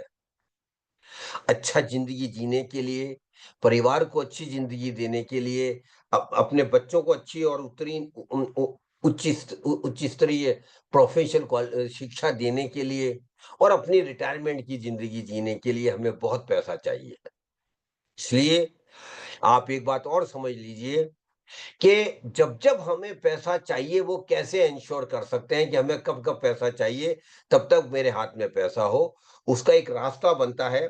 और आप सबको पता है कि जिंदगी में पैसा एक बार नहीं संजीव जी, आपको बार बार पैसा चाहिए, कई बार पैसा चाहिए, बड़े बड़े कामों के लिए बहुत पैसा चाहिए। मैं दो चार बड़े काम गिनाता हूं आपको, और ये सभी मध्यम वर्गीय लोगों पर लागू होता है। डॉक्टर कौशल किशोर, सबसे पहले जिसमें पैसा चाहिए बहुत बड़ा, वो है शादी, मैरिज, जिसमें पैसा चाहिए। उसके बाद में घर बनाना है, बहुत पैसा चाहिए। फिर गाड़ी लेनी है, बहुत पैसा चाहिए। फिर एक नई नई आजकल बच्चों में धारणा बनी है, गलत गलत सही नहीं बोल रहा हूं, लेकिन हर परिवार चाहता है कि मैं देश विदेश घूमूं, वैकेशन पे जाऊं, उसके लिए पैसा चाहिए। उसके बाद में बहुत बड़ा पैसा चाहिए अपने बच्चों को अच्छी उच्च शिक्षा देने के लिए। और उसके बाद पैसा चाहिए अपने बच्चों की शादी के लिए। और आखिरी में पैसा चाहिए संजीव जी, अपनी रिटायरमेंट की जिंदगी जीने के लिए, अगर आपके पेंशन नहीं है तो। और ज्यादातर आजकल गवर्नमेंट में भी पेंशन नहीं है, प्राइवेट में तो पेंशन है ही नहीं। और रिटायरमेंट की जिंदगी जीना बहुत बड़ा काम है डॉक्टर कौशल कुमार आजकल। इसलिए मैं सबसे कहता हूं, अपनी रिटायरमेंट के लिए अलग से पैसा जोड़ना चालू कीजिए। अगर आपको रिटायरमेंट की जिंदगी अच्छी जीनी है, तो आपको रिटायरमेंट के लिए बहुत पैसा इकट्ठा करना पड़ेगा। तो मैंने ये बड़े बड़े काम गिनाए, एक एक आपको छोटा सा काम करने के लिए संजीव जी मैं बोल रहा हूं, आपका उदाहरण देकर मैं सबको समझाना चाहता हूं। अगले संडे संजीव जी अपने घर में बैठ जाइए, और एक पेपर ले लीजिए, पेन ले लीजिए, व्हाइट पेपर ले लीजिए, और व्हाइट पेपर पे 3 कॉलम बनाइए। पहले कॉलम में लिखिए आपको जिंदगी में क्या क्या बड़े काम करने हैं, जिनमें पैसा चाहिए। शादी से लेके रिटायरमेंट की लाइफ तक जो भी बड़े बड़े काम आपको लगते हैं, सब एक साथ लिख लीजिए। Right from marriage to retirement life, जो भी आपके दिमाग में आता है, जो मैंने गिनाया है, उसके अलावा भी अगर आपके दिमाग में है, तो वो भी ले लीजिए। दूसरा, उसके बाद में सेकंड जो है, वो ये है, ये काम कब कब आपकी जिंदगी में होने वाले हैं, एक अंदाजा लगाइए। शादी नहीं हुई है, 2 साल बाद होनी है, शादी के आगे 2 साल लिख लीजिए। घर बनाना है 5 साल बाद में, घर के आगे 5 साल लिख लीजिए। गाड़ी लेनी है 8 साल बाद में, गाड़ी के आगे 8 साल। मोटा एक एक अंदाजा लगाइए, ये काम आपकी जिंदगी में कब कब आने वाले हैं। 2 साल, 5 साल, 10 साल, 15 साल, 20 साल, 25 साल, 30 साल। एक दूसरे कॉलम में लिखती जाइए। और तीसरा कॉलम जो बहुत महत्वपूर्ण है डॉक्टर कौशल, अब हर बड़े काम के लिए लिखिए कितना कितना पैसा चाहिए। जैसे कोई व्यक्ति कहता है मुझे शादी के लिए 5 लाख रुपए चाहिए, तो शादी के आगे 5 लाख लिख लीजिए। लेकिन डॉक्टर कौशल वो 5 लाख नहीं होगा। आज उसे लगता है 2 साल बाद 5 लाख चाहिए, लेकिन 2 साल बाद वो 5 लाख नहीं बढ़कर 5.5 हो जाएगा महंगाई की वजह से। इसलिए हमेशा महंगाई को उसमें जरूर जोड़िए। और 2 बड़े इंपॉर्टेंट काम मैं आपको गिना रहा हूं डॉक्टर पुरुषोत्तम जी। ये बड़े काम में बहुत पैसा चाहिए। मान लीजिए पुरुषोत्तम जी, मैं आपको उदाहरण देकर कहता हूं, मान लीजिए आपकी उम्र 30 साल है, एक उदाहरण के लिए बोल रहा हूं, और आप कहते हैं मैं एक मध्यम वर्गीय परिवार से हूं और मेरा घर का खर्चा हम 30,000 रुपए में मैनेज कर लेते हैं। आज की डेट में एक मिडिल क्लास आदमी 30,000 रुपए में घर मैनेज कर रहा है, महीने का खर्चा। पुरुषोत्तम जी, 30 साल बाद में जब आप रिटायर होंगे, कभी आपने सोचा नहीं होगा जो घर का खर्चा 30,000 रुपए में चल रहा है, डॉक्टर कौशल अच्छी तरह जानते हैं, 30 साल बाद उसी घर खर्च के लिए, उसी स्तर पर जीने के लिए, नो एक्स्ट्रा वेंजा, आपको करीब करीब 2 लाख रुपया हर मंथ चाहिए, हर महीना चाहिए, महंगाई की वजह से। हम सोचते ही नहीं है। हम सोचते देखेंगे जो भाग्य में होगा सब हो जाएगा, जिसका जितना भाग्य होगा उसको मिल जाएगा। डॉक्टर पुरुषोत्तम, कोई भाग्य वाग्य नहीं है, केवल आपकी मेहनत है, केवल आपकी समझदारी है, केवल आपकी जानकारी है। अगर आप इस तरह से सही बचाकर पैसा निवेश करेंगे तो ही आपके पास बहुत पैसा होगा। एक और उदाहरण देता हूं, मान लीजिए 2 साल की एमबीए की डिग्री डॉक्टर पुरुषोत्तम आज किसी बड़े इंस्टीट्यूट में अगर लेनी हो, तो राजेश जी कितना खर्चा आ जाएगा? करीब करीब 20 लाख रुपया, करीब करीब 2 साल के रेगुलर एमबीए कोर्स के लिए करीब करीब 20 लाख का खर्चा आ जाएगा आज।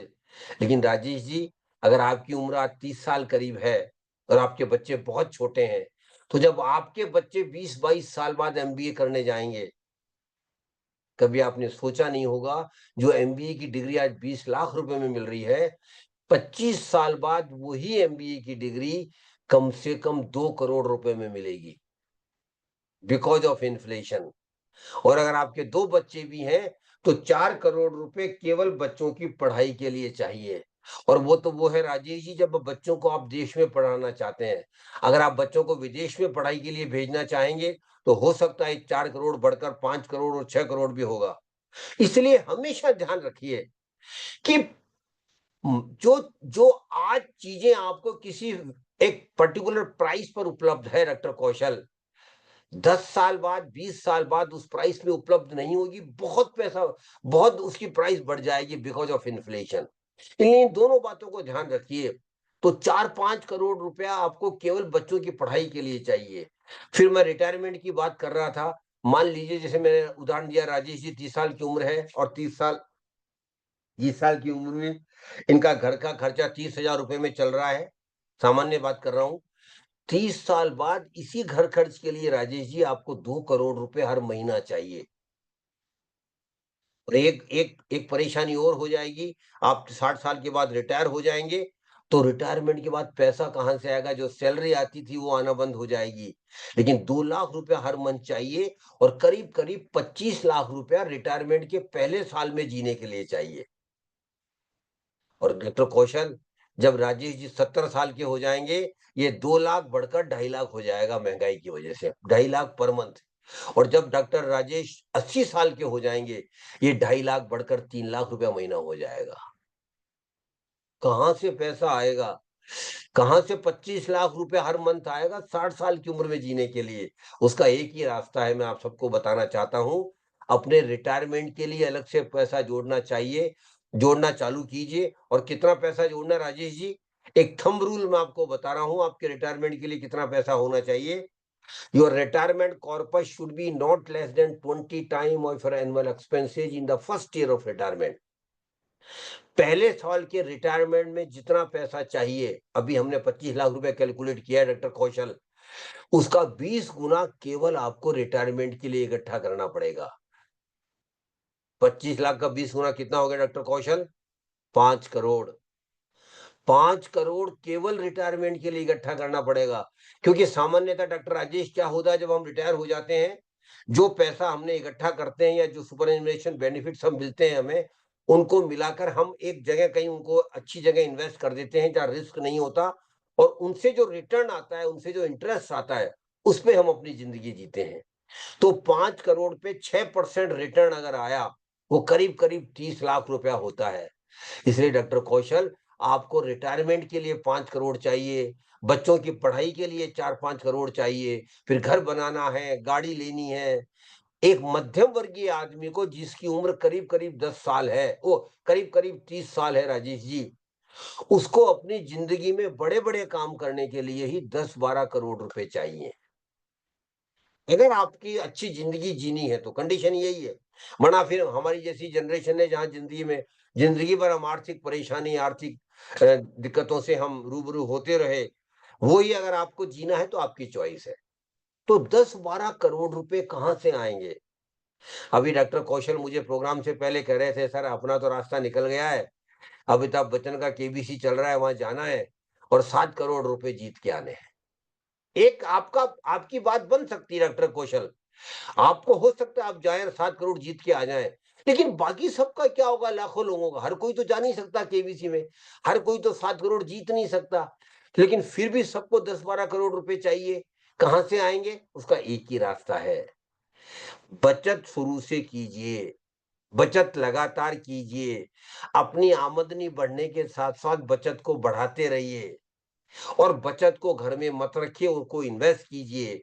जब युवा है, जब यंग है, तब ऐसी जगह इन्वेस्ट कीजिए, थोड़ा रिस्क लीजिए जहां रिटर्न ज्यादा मिलता है, लेकिन जब 50-55 साल के हो जाएं, तो धीरे धीरे अपना सारा पैसा जो आपने इकट्ठा किया है उसको अलग शिफ्ट कर दीजिए। डॉक्टर राजेश जी, टैक्स के बारे में हमारा कुछ भी रोल नहीं है। जो सरकार टैक्स लेगी हमें देना ही पड़ेगा, जो टैक्स स्ट्रक्चर हमारे पास होगा, हमारे टाइम पे होगा, उसे हमें देना ही पड़ेगा, कोई रास्ता ही नहीं है। इसलिए मैं तो दूसरी बात हमेशा कहता हूं डॉक्टर राजेश, टैक्स के बारे में ज्यादा मत सोचिए, परेशान मत होइए, क्योंकि उसमें हमारा कोई रोल नहीं है। आपको अगर परेशान होना है तो ज्यादा कैसे कमाया जाए उस पर ध्यान दीजिए, ज्यादा इन्वेस्टमेंट से रिटर्न कैसे कमाया जाए उस पर ध्यान दीजिए, क्योंकि टैक्स में आपका हमारा कोई रोल नहीं है। अब गवर्नमेंट को हम राय देते रहे, गवर्नमेंट हमारी राय कहाँ मानने वाली है? गवर्नमेंट को उसकी अपनी मैथमेटिक्स है, उसकी अपनी इकोनॉमिक्स है। इसलिए मैं हमेशा कहता हूं, टैक्स पे के बारे में हमें परेशान नहीं होना चाहिए, क्योंकि उसमें हमारा कोई रोल नहीं है, कम या ज्यादा कितना है, लेकिन हाँ, हम ज्यादा रिटर्न कमाकर टैक्स को ऑफसेट कर सकते हैं। तो सारा ध्यान दीजिए, सारा ध्यान दीजिए मैं रिटर्न कैसे ज्यादा कमाऊं, सारा ध्यान दीजिए मैं इन्वेस्टमेंट पे ज्यादा रिटर्न कैसे कमाऊं। टैक्स को साइड में रखिए, क्योंकि उसमें हमारा कोई रोल नहीं है। तो ये जो मैंने चार्ट बनाया अभी डॉक्टर कौशल, पहला कॉलम, दूसरा कॉलम, तीसरा कॉलम, इसको सामान्य भाषा में फाइनेंशियल प्लान कहा जाता है, वित्तीय नियोजन कहा जाता है। और मेरा सबसे आग्रह है आप सभी और बच्चों से भी आग्रह है, हर आदमी का वित्तीय नियोजन होना चाहिए, फाइनेंशियल प्लान होना चाहिए। और बच्चे भी जब जॉब करने लगे, जब अपना पैसा कमाने लगे, पहले साल में ही अपना फाइनेंशियल प्लान बना लें। और फाइनेंशियल प्लान संजीव जी कोई रॉकेट साइंस नहीं है, हर पढ़ा लिखा आदमी अपना फाइनेंशियल प्लान बना सकता है। जिंदगी में क्या क्या काम करने हैं, कब कब होने वाले हैं, कितना कितना पैसा चाहिए, ऐसा एक चार्ट बना लीजिए। और चार्ट बनाकर डॉक्टर कौशल, मैं तो मजाक में कहता हूं, चार्ट को फ्रेम करवा लीजिए और उसको ड्राइंग रूम में टांग दीजिए। जब रोज सुबह उठते हैं, आप पहले भगवान को नमस्कार करते हैं, खुदा को, अल्लाह को नमस्कार करते हैं, उसके बाद में फाइनेंशियल प्लान को जाकर उसको भी नमस्कार कीजिए। रोज देखिए आपको कितना पैसा चाहिए और कितना पैसा आप कर पाए हैं। हर 6 महीने में रिव्यू कीजिए, हर साल रिव्यू कीजिए। और जो अगर आप जितना करना था आपको नहीं किया है आपने, तो फिर अपने प्रयासों को बढ़ाइए, अपने एफर्ट्स को एक्सीलरेट कीजिए। उसके द्वारा ही आप फाइनेंशियल प्लान के अनुसार जो आपने टारगेट बनाए हैं उसके अनुसार आपके पैसा हो सकेगा। इसलिए मैं दोबारा जोर देकर कहता हूं, हर व्यक्ति का फाइनेंशियल प्लान बनाना बहुत जरूरी है। टेंशन में तो चाहता हूं टेंशन रहे, लेकिन अगर आपने कैजुअल जिंदगी जी डॉक्टर कौशल किशोर, तो फिर बाद में दूसरी टेंशन होगी कि आपके पास जब पैसा चाहिए, जब पैसा नहीं होगा। इसलिए दूसरा रास्ता है कि आपको एक दिशा तो मिल रही है कि कब कब किस किस काम के लिए कितना कितना पैसा चाहिए। ब्रॉडली आपने अपने फाइनेंशियल गोल्स को डिफाइन कर लिया है। चॉइस आपकी है। हमेशा चॉइस इंसान की होती है कि मैं पैसा बचाऊं नहीं बचाऊं, मैं पैसा इन्वेस्ट करूं नहीं करूं, मैं अच्छी तरह जिंदगी जीऊं नहीं जीऊं, मेरे बच्चों को अच्छी जिंदगी दूं नहीं दूं। ये that is always choice lies on you.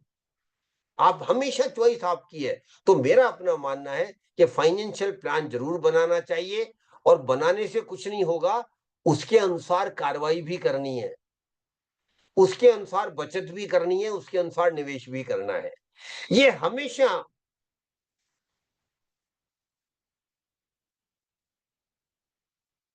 बहुत अच्छी बात राजेश जी ने बोली है। फाइनेंशियल प्लान के द्वारा हम अपने फाइनेंशियल गोल्स को डिफाइन कर लेते हैं, कब कब किस किस काम के लिए कितना कितना पैसा चाहिए, ये बहुत जरूरी है। हेल्थ तो जब भी अफेक्ट होगी जब आपके पास पैसा नहीं होगा और जिम्मेदारी सर पे खड़ी होगी। जब बच्चे बड़े हो जाएंगे और बच्चों की पढ़ाई के लिए आपके पास पैसे नहीं होंगे, घर बनाना है लेकिन घर बनाने के लिए पैसे नहीं होंगे, तो चॉइस, फिर मैं कहता हूं चॉइस इज ऑलवेज यूअर्स। हमेशा आपकी चॉइस है, आप क्या सोचते हैं जिंदगी के बारे में, अपनी जिंदगी के बारे में, अपने बच्चों के बारे में, वो महत्वपूर्ण है। आखिरी में एक और बात इन्वेस्टमेंट के बारे में कहना चाहता हूं मैं, और वो दुनिया का 8वां आश्चर्य है डॉक्टर राजेश कुमार, और उसे बोलते हैं power of compounding. Power of compounding is 8th wonder of the world. और इन्वेस्टमेंट में पावर ऑफ कंपाउंडिंग क्या है डॉक्टर राजेश? एक छोटा सा वादा आपको अपने आप से करना पड़ेगा, किसी और से नहीं, केवल अपने आप से एक छोटा सा वादा करना पड़ेगा डॉक्टर राजेश। और वो वादा ये है, जब जब मैं पैसा बचाकर पैसा इन्वेस्ट करूंगा,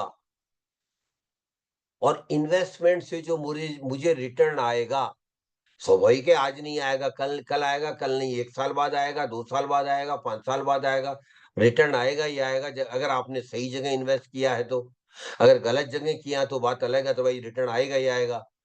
तो जब जब मेरे इन्वेस्टमेंट पर मुझे रिटर्न आएगा राजेश जी, चाहे वो रिटर्न 500 रुपया हो, चाहे वो रिटर्न 5000 हो, और चाहे वो रिटर्न 5 लाख हो, उस रिटर्न को कभी भी मैं कंज्यूम नहीं करूंगा, खर्च नहीं करूंगा, बल्कि उस रिटर्न को मैं दोबारा री इन्वेस्ट कर दूंगा। आई विल कीप री investing return on my investment. और ऐसा डॉक्टर राजेश एक बार नहीं करूंगा, अगले 15-20 साल तक लगातार करूंगा, हर बार करूंगा। फिर दोबारा बोल रहा हूं, जब जब मुझे रिटर्न आएगा, चाहे वो रिटर्न 500 रुपया हो, चाहे 5000 हो, चाहे 5 लाख हो, उस रिटर्न को मैं कंज्यूम नहीं करूंगा। जो मैं रेगुलर इन्वेस्ट कर रहा हूं उसके साथ साथ इसको भी री इन्वेस्ट कर दूंगा। और ऐसा एक बार नहीं करूंगा, अगले 15-20 साल तक लगातार करूंगा। अगर ऐसा आपने राजेश जी कर लिया, फिर कह रहा हूं आसान नहीं है, लेकिन अगर आपने ऐसा कर लिया, ये पावर ऑफ कंपाउंडिंग को इन्वेस्टमेंट फिलॉसफी में रिलीजियसली फॉलो कर लिया, तो 15-20 साल बाद राजेश जी आपके पास इतना पैसा होगा जिसकी आज आप कल्पना भी नहीं कर सकते। इतना पैसा आपके पास होगा कि आप कल्पना भी नहीं कर सकते। इसलिए बात है कि हमेशा रिटर्न को खर्च नहीं करना चाहिए, उसको री इन्वेस्ट करना चाहिए। और मुश्किल क्यों है? कहना बड़ा आसान है, हाँ हाँ करना चाहिए पुरुषोत्तम जी, अच्छी बात है। लेकिन मुश्किल इसलिए है, मान लीजिए राजेश जी ने अपने से कमिटमेंट कर लिया कि जब भी मुझे रिटर्न आएगा इन्वेस्टमेंट का, मैं खर्च नहीं करूंगा, उसको मैं री इन्वेस्ट करूंगा। 5 साल बाद राजेश जी को किसी अच्छे इन्वेस्टमेंट पर 5 लाख का फायदा हुआ। राजेश जी का कमिटमेंट है कि इसे मुझे री इन्वेस्ट करना है, लेकिन राजेश जी पूरा परिवार आपके पीछे पड़ जाएगा। आपका वादा अपने पास रखो, 5 लाख रुपए का फायदा रिटर्न आया है, हम स्विट्जरलैंड ही चलेंगे। परिवार अपनी जगह पर है, उनकी अपेक्षाएं अपनी जगह पर है। उस टाइम ही आपको कहना पड़ेगा, नहीं, ये 5 लाख रुपए से हम स्विट्जरलैंड नहीं जाएंगे, ये 5 लाख रुपए तो री इन्वेस्ट ही होगा। लेकिन हाँ, हम स्विट्जरलैंड जाने का अलग से प्रयास करेंगे, अलग से मेहनत करेंगे, वो बात अलग है, लेकिन ये 5 लाख मैं खर्च नहीं करूंगा, इसे री इन्वेस्ट ही करूंगा। और अगर आपने, फिर दोबारा बोल रहा हूं, अगर आपने पावर ऑफ कंपाउंडिंग को रिलीजियसली फॉलो कर लिया अपने इन्वेस्टमेंट फिलॉसफी में, 15-20 साल बाद इतना पैसा आपके पास होगा जिसकी आज आप कल्पना भी नहीं कर सकते। इसलिए मैं आप सबको कहना चाहता हूं, इन्वेस्टमेंट पे पावर ऑफ कंपाउंडिंग को रिलीजियसली फॉलो कीजिए।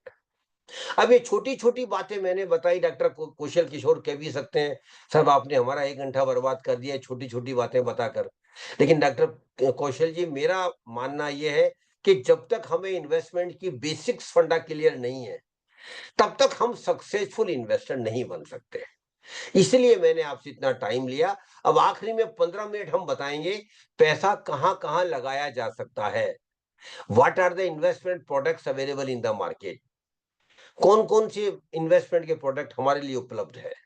तो पहली कैटेगरी डॉक्टर कौशल जो हमारे लिए उपलब्ध है, मध्यम वर्गीय लोगों की बात कर रहा हूं मैं, नौकरी पेशा लोगों की बात है, वो है गवर्नमेंट स्मॉल सेविंग स्कीम।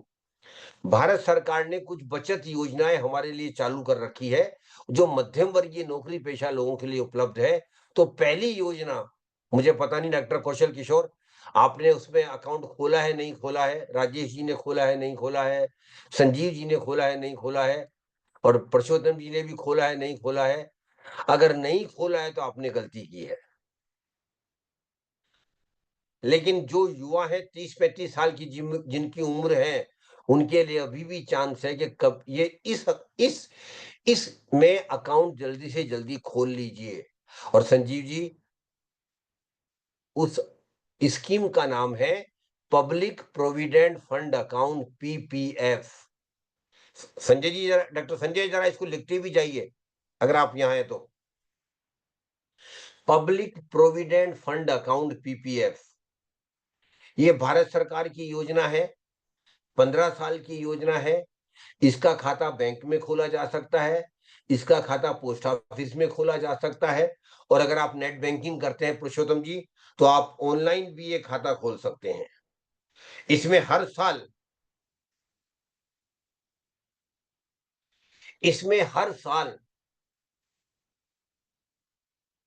हर साल आपको 1.5 लाख रुपया ज्यादा से ज्यादा जमा करा सकते हैं। कम से कम 1,000 रुपया आपको जमा कराना पड़ेगा, लेकिन पुरुषोत्तम जी 1,000 से कोई फायदा नहीं होगा। मेरा तो मान्यता यह है, हर व्यक्ति को पीपीएफ अकाउंट खोलना चाहिए, नौकरी पेशा आदमी को। ना सिर्फ परशुराम जी आपको खोलना चाहिए, अपनी पत्नी का भी खोलिए, अपने बच्चों का भी खोलिए, और कोशिश कीजिए कि उसमें 1.5 लाख रुपया हम हर साल डालें। और एक छोटी सी बात और ध्यान रखिए, 1.5 लाख रुपया एक साथ एक मुश्त में जब नया साल स्टार्ट होता है, जब नया साल स्टार्ट होता है, तो एक साथ 1.5 लाख रुपया डाल दीजिए, पहले से इकट्ठा करना चालू कीजिए। जो ही 1 अप्रैल 2 अप्रैल आती है, एक साथ 1.5 लाख रुपया डाल दीजिए, क्योंकि अगर आपने ऐसा किया तो हजारों रुपए का एडिशनल आपको इंटरेस्ट का बेनिफिट होगा। तो ये 15 साल की योजना है। मैं इसको एग्जांपल देकर आपको समझाना चाहता हूं। आज इसकी रेट ऑफ इंटरेस्ट 7.10% है डॉक्टर पुरुषोत्तम जी। अगर किसी 30 साल के व्यक्ति ने एक अकाउंट खोला, पीपीएफ अकाउंट खोला, और 15 साल तक लगातार उसमें अप्रैल के फर्स्ट वीक में हर साल 1.5 लाख रुपया वो डालता रहा है, तो जब वो 45 साल का हो जाएगा 15 साल बाद में, तब इस अकाउंट में उनके पास पैसा होगा 43 लाख रुपया, 43 लैक्स। लेकिन एक और रास्ता है, और वो रास्ता यह है, इस अकाउंट को 15 साल बाद बंद नहीं करना है डॉक्टर राजेश। 5-5 साल के लिए ये अकाउंट बढ़ाया जा सकता है, न 5 साल से कम के लिए, न 5 साल से ज्यादा के लिए। तो 45 साल जब क्या आप हो जाए, 15 साल पूरे होने वाले हैं, उससे पहले ही बैंक में या पोस्ट ऑफिस में जहां भी आपने खाता खोला है, जाके राइटिंग में देना पड़ता है कि ये अकाउंट मैं 5 साल के लिए बढ़ाना चाहता हूं, और इसमें 1.5 लाख रुपए मैं इन्वेस्ट भी करता रहूंगा। तो 45 साल की उम्र में आपने 5 साल के लिए बढ़ा दिया, 1.5 लाख रुपए डाले जा रहे हैं। जब आप 50 साल के हो गए, फिर एक बार आपने 5 साल के लिए बढ़ा दिया, 1.5 लाख रुपए डाले जा रहे हैं। फिर 55 साल के हो गए, फिर 5 साल के लिए बढ़ा दिया और 1.5 लाख रुपए डाले जा रहे हैं। जब आप 60 साल के हो जाएंगे, ये योजना 30 साल चल जाएगी, 15 + 5 + 5 + 5। जब आप 60 साल के हो जाएंगे पुरुषोत्तम जी, आज की रेट ऑफ इंटरेस्ट से आपके पास पैसा होगा 43 लाख, 43 लाख। जब आप 60 साल के हो जाएंगे, पहले 15 साल में पैसा हुआ था 43 लाख, अगले 15 साल में ये बढ़कर पैसा हो जाएगा 1,72,00,000 रुपया। In the first year, first 15 years, you could get accumulation of 43 lakhs. But in the next 15 years, the accumulation would be 1,72 lakhs. कैसे हो गया? Power of compounding. ब्याज पे ब्याज मिलता गया, और जो पैसा डाला उस पे भी आपको ब्याज मिलता गया, तो 30 साल बाद आपके पास करीब करीब 2.25 करोड़ रुपया केवल पीपीएफ अकाउंट में होगा। और इसलिए मेरा तो अपना, और इसमें जो सबसे बड़े खासियत है डॉक्टर राजेश, इसमें 1 रुपए का टैक्स नहीं लगता, ये टैक्स एग्जेम्प्ट है। ये सरकार की बड़ी रेयर स्कीम है। ऐसी बहुत 1-2 स्कीम और है बस, बाकी स्कीम नहीं है जहां टैक्स नहीं लगता। सरकार की योजनाओं में भी टैक्स लगता है, लेकिन पीपीएफ में कोई टैक्स नहीं लगता। इसलिए टैक्स एग्जेम्प्ट है, मैं इसे टैक्स लेस नहीं बोलूंगा, इसे टैक्स एग्जेम्प्ट कहिए, इसमें कोई टैक्स नहीं लगता। तो फिर दोबारा मैं बोल रहा हूं, जिनका भी पीपीएफ अकाउंट नहीं है, मैं सभी युवा फैकल्टी मेंबर से रिक्वेस्ट करूंगा, पीपीएफ अकाउंट खोलिए। और बच्चों को भी कहूंगा कि जब वो जॉब करने लगे, पहले साल में ही अपना पीपीएफ अकाउंट जरूर खोल लीजिए और उसे लंबा चलाइए। दूसरा, जहां आप पैसा लगा सकते हैं, एक और बहुत अच्छी योजना डॉक्टर कौशल जी मैं बताना चाहता हूं, वो भी सरकार की बड़ी अच्छी योजना है, लेकिन वो केवल बिटियाओं के लिए है। अगर आपके घर में बेटी है और बेटी की उम्र 10 साल से कम है, ये केवल, फिर दोबारा बोल रहा हूं, केवल बिटियाओं के लिए है। और राजेश जी, अगर आपके बेटी नहीं है तो आपके पड़ोसी की होगी, आपके रिश्तेदार की होगी, आपके दोस्त की होगी। जिनके भी घर में बेटियां हैं और बेटी की उम्र 10 साल से कम है, उनको इस योजना के बारे में बताइए। इस योजना का नाम है सुकन्या समृद्धि योजना। सुकन्या समृद्धि योजना बहुत अच्छी योजना है, सरकार ने ये केवल बिटियाओं के लिए बनाई है। और इसका मकसद यही है डॉक्टर राजेश, कि हर बिटिया अच्छी पढ़ाई करे, उच्च शिक्षा ले, और बिटिया की शादी में माँ बाप को कम से कम दिक्कत आए। इसलिए ये सुकन्या समृद्धि योजना बनाई गई है। इसमें आप बिटिया का खाता खोल सकते हैं। अगर आपके घर में 2 बेटी है तो दोनों बेटियों का अलग अलग खाता भी खोल सकते हैं। हर साल इसमें भी 1.5 लाख रुपया ज्यादा से ज्यादा आप डाल सकते हैं। लेकिन डॉक्टर कौशल, सरकार ने इसमें सबसे ज्यादा ब्याज दे रही है। सरकार सारी योजनाओं में जितने भी सरकारी गवर्नमेंट में इंटरेस्ट मिल रहा है डॉक्टर राजेश, सबसे ज्यादा ब्याज इसमें मिल रहा है। बहुत अच्छा राजेश जी, अगर बिटिया का खाता नहीं खोला है तो उसमें जरूर खुलवा लीजिए। 8.20% ब्याज मिल रहा है आज भी 8.20% ब्याज सरकार इसमें दे रही है, जो वैसे सीनियर सिटीजन में भी इतना ही मिलता है। लेकिन इसमें एक और विशेष प्रावधान किया गया है डॉक्टर राजेश, पीपीएफ की जगह इसमें नहीं 7.25 नहीं है, आप दोबारा चेक कर लीजिए। 8.20% इंटरेस्ट है सर, और वो भी टैक्स एग्जेम्प्ट है। वो टैक्स एग्जेम्प्ट है। इसमें भी टैक्स, जैसे पीपीएफ में टैक्स नहीं लगता, इसमें भी टैक्स नहीं लगता। और इसकी भी कैलकुलेशन है डॉक्टर राजेश, अगर बिटिया के पैदा होते ही आपने इसमें खाता खुलवा लिया, 8.20%, अगर बिटिया की पैदा होते ही आपने खाता खुलवा लिया और हर साल 1.5 लाख रुपए डाले जा रहे हैं, तो राजेश जी, जब बिटिया 18 साल की होगी, करीब करीब 74 लाख रुपया वहां इसमें इकट्ठा हो जाएगा। इसका आधा पैसा बिटिया की पढ़ाई के लिए आप निकाल सकते हैं। जब बिटिया 21 साल से ज्यादा हो जाएगी तो उसकी शादी के लिए अकाउंट बंद करके पैसा निकाल सकते हैं। तो सुकन्या समृद्धि योजना बहुत अच्छी योजना है। फिर सबको कहता हूं, जिनके घर में बेटियां हैं, आपके घर में नहीं है, अपने किसी जानकार के, पड़ोसी के, रिश्तेदार के, सहकर्मी के, दोस्त की बेटियां हैं, उनको जरूर बताइए और सुकन्या समृद्धि योजना में खाता जरूर खोलिए। इसका खाता भी बैंक में खोला जा सकता है, पोस्ट ऑफिस में खोला जा सकता है। इसके बाद में कहां पैसा लगा सकते हैं सरकारी योजनाओं में? मैं केवल नाम बताऊंगा, समय नहीं है। National saving certificate, NSC, national से, इसकी डिटेल आप जाके ले सकते हैं पोस्ट ऑफिस की वेबसाइट पे जाके। चौथी योजना का नाम है किसान विकास पत्रा, KVP, किसान विकास पत्रा। पांचवी योजना का नाम है RBI बॉन्ड्स। राजेश जी, शायद आपको पता होगा, रिजर्व बैंक भी समय समय पर बॉन्ड निकालता है, आपसे लोन लेता रहता है, बॉन्ड इशू करता है। और दो तरह के बॉन्ड इशू करता है, टैक्सेबल बॉन्ड और tax free bond. Tax free bond उनके लिए है जिनकी आमदनी ज्यादा है, और टैक्सेबल बॉन्ड उनके लिए जिनकी आमदनी कम है। तो और इसमें कोई लिमिट नहीं है, आप जितना चाहे RBI में बॉन्ड में इन्वेस्ट कर सकते हैं। आजकल ऑनलाइन बॉन्ड इन्वेस्ट करने की सुविधा है, कहीं आपको आना जाना नहीं है। 5 साल का टेन्योर होता है, और आज भी डॉक्टर कौशल करीब करीब 8% ब्याज, 7.95 से लेके 8% तक ब्याज RBI बॉन्ड्स में मिल रहा है। इसमें कोई रिस्क नहीं है, और इसमें कितना भी पैसा आप डाल सकते हैं, कोई लिमिट नहीं है। इसके बाद में एक नेक्स्ट जहां आप पैसा इन्वेस्ट कर सकते हैं वो है गवर्नमेंट सिक्योरिटीज।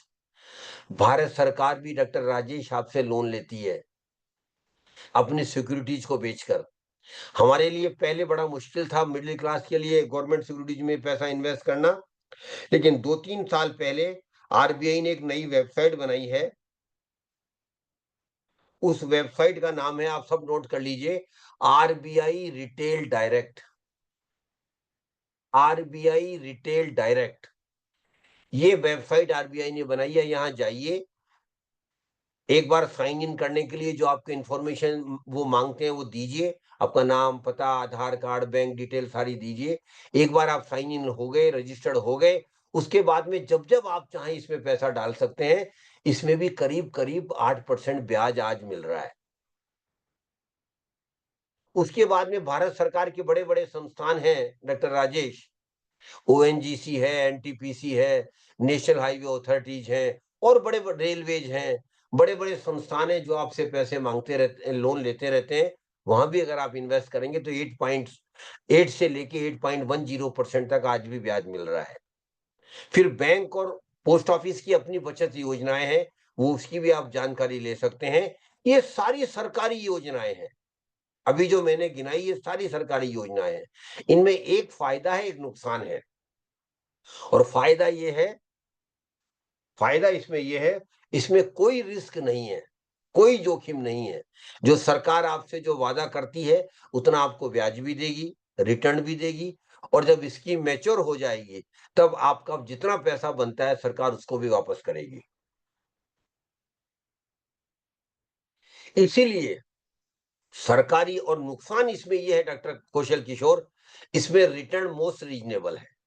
अगर आप महंगाई हटा दें, टैक्स हटा दें, तो कई बार रिटर्न लिटरली 0 आता है, 1-2% आता है। लेकिन फिर भी इसमें सुरक्षा पूरी है। और मेरा अपना मानना है, एक मध्यम वर्गीय नौकरी पेशा आदमी को डॉक्टर संजीव जी करीब करीब 15-20% अपना टोटल इन्वेस्टमेंट सरकारी योजनाओं में जरूर रखना चाहिए, क्योंकि सुरक्षा भी हमें देखनी चाहिए। इसके बाद में कहां पैसा लगा सकते हैं? प्रॉपर्टी, रियल एस्टेट में पैसा लगा सकते हैं। आप सब जानते हैं प्रॉपर्टी, रियल एस्टेट में पैसा लगाया जा सकता है, लेकिन उसके लिए बहुत पैसा चाहिए। 5-10 लाख रुपए से आप रियल एस्टेट में इन्वेस्ट नहीं कर सकते। उसके बाद में प्रॉपर्टी बेचना बड़ा मुश्किल होता है कई बार, इसलिए कहा जाता है प्रॉपर्टी में जो इन्वेस्टमेंट है वो इलिक्विड इन्वेस्टमेंट कहा जाता है। कई बार बहुत टाइम लग जाता है, कई बार मार्केट डाउन होता है तो नुकसान भी हो जाता है। तो प्रॉपर्टी एक ऑप्शन है। मैं आपको केवल सारे ऑप्शंस बता रहा हूं। मेरा कोई आग्रह नहीं है कि ये अच्छा है ये बुरा है, मेरा ये बिल्कुल आग्रह नहीं कि आप यहाँ लगाएं, यहाँ पैसा मत लगाएं। मैं सारे प्रोडक्ट्स आपको बता रहा हूँ, आपकी इच्छा है जहां पैसा लगाएं, पैसा आपका है। उसके बाद में गोल्ड, जहां पैसा लगा सकते हैं। और डॉक्टर कौशल जी, आप तो जानते हैं गोल्ड के बारे में भारतीय परिवारों में और विशेष स्तर पर भारतीय महिलाओं में जो जो जोश है, जो पैशन है, वो पैशन देखते ही बनता है। और भारतीय महिलाओं के बारे में कहा जाता है राजेश जी कि भारतीय महिलाएं एक बात कहती है, गोल्ड के बारे में नो डिस्कशन, जितना हो उतना अच्छा है, डिस्कशन नहीं होना चाहिए, जितना गोल्ड हो उतना होना चाहिए। लेकिन हिस्टोरिकली हम गोल्ड में फिजिकली इन्वेस्ट करते रहे, only physically.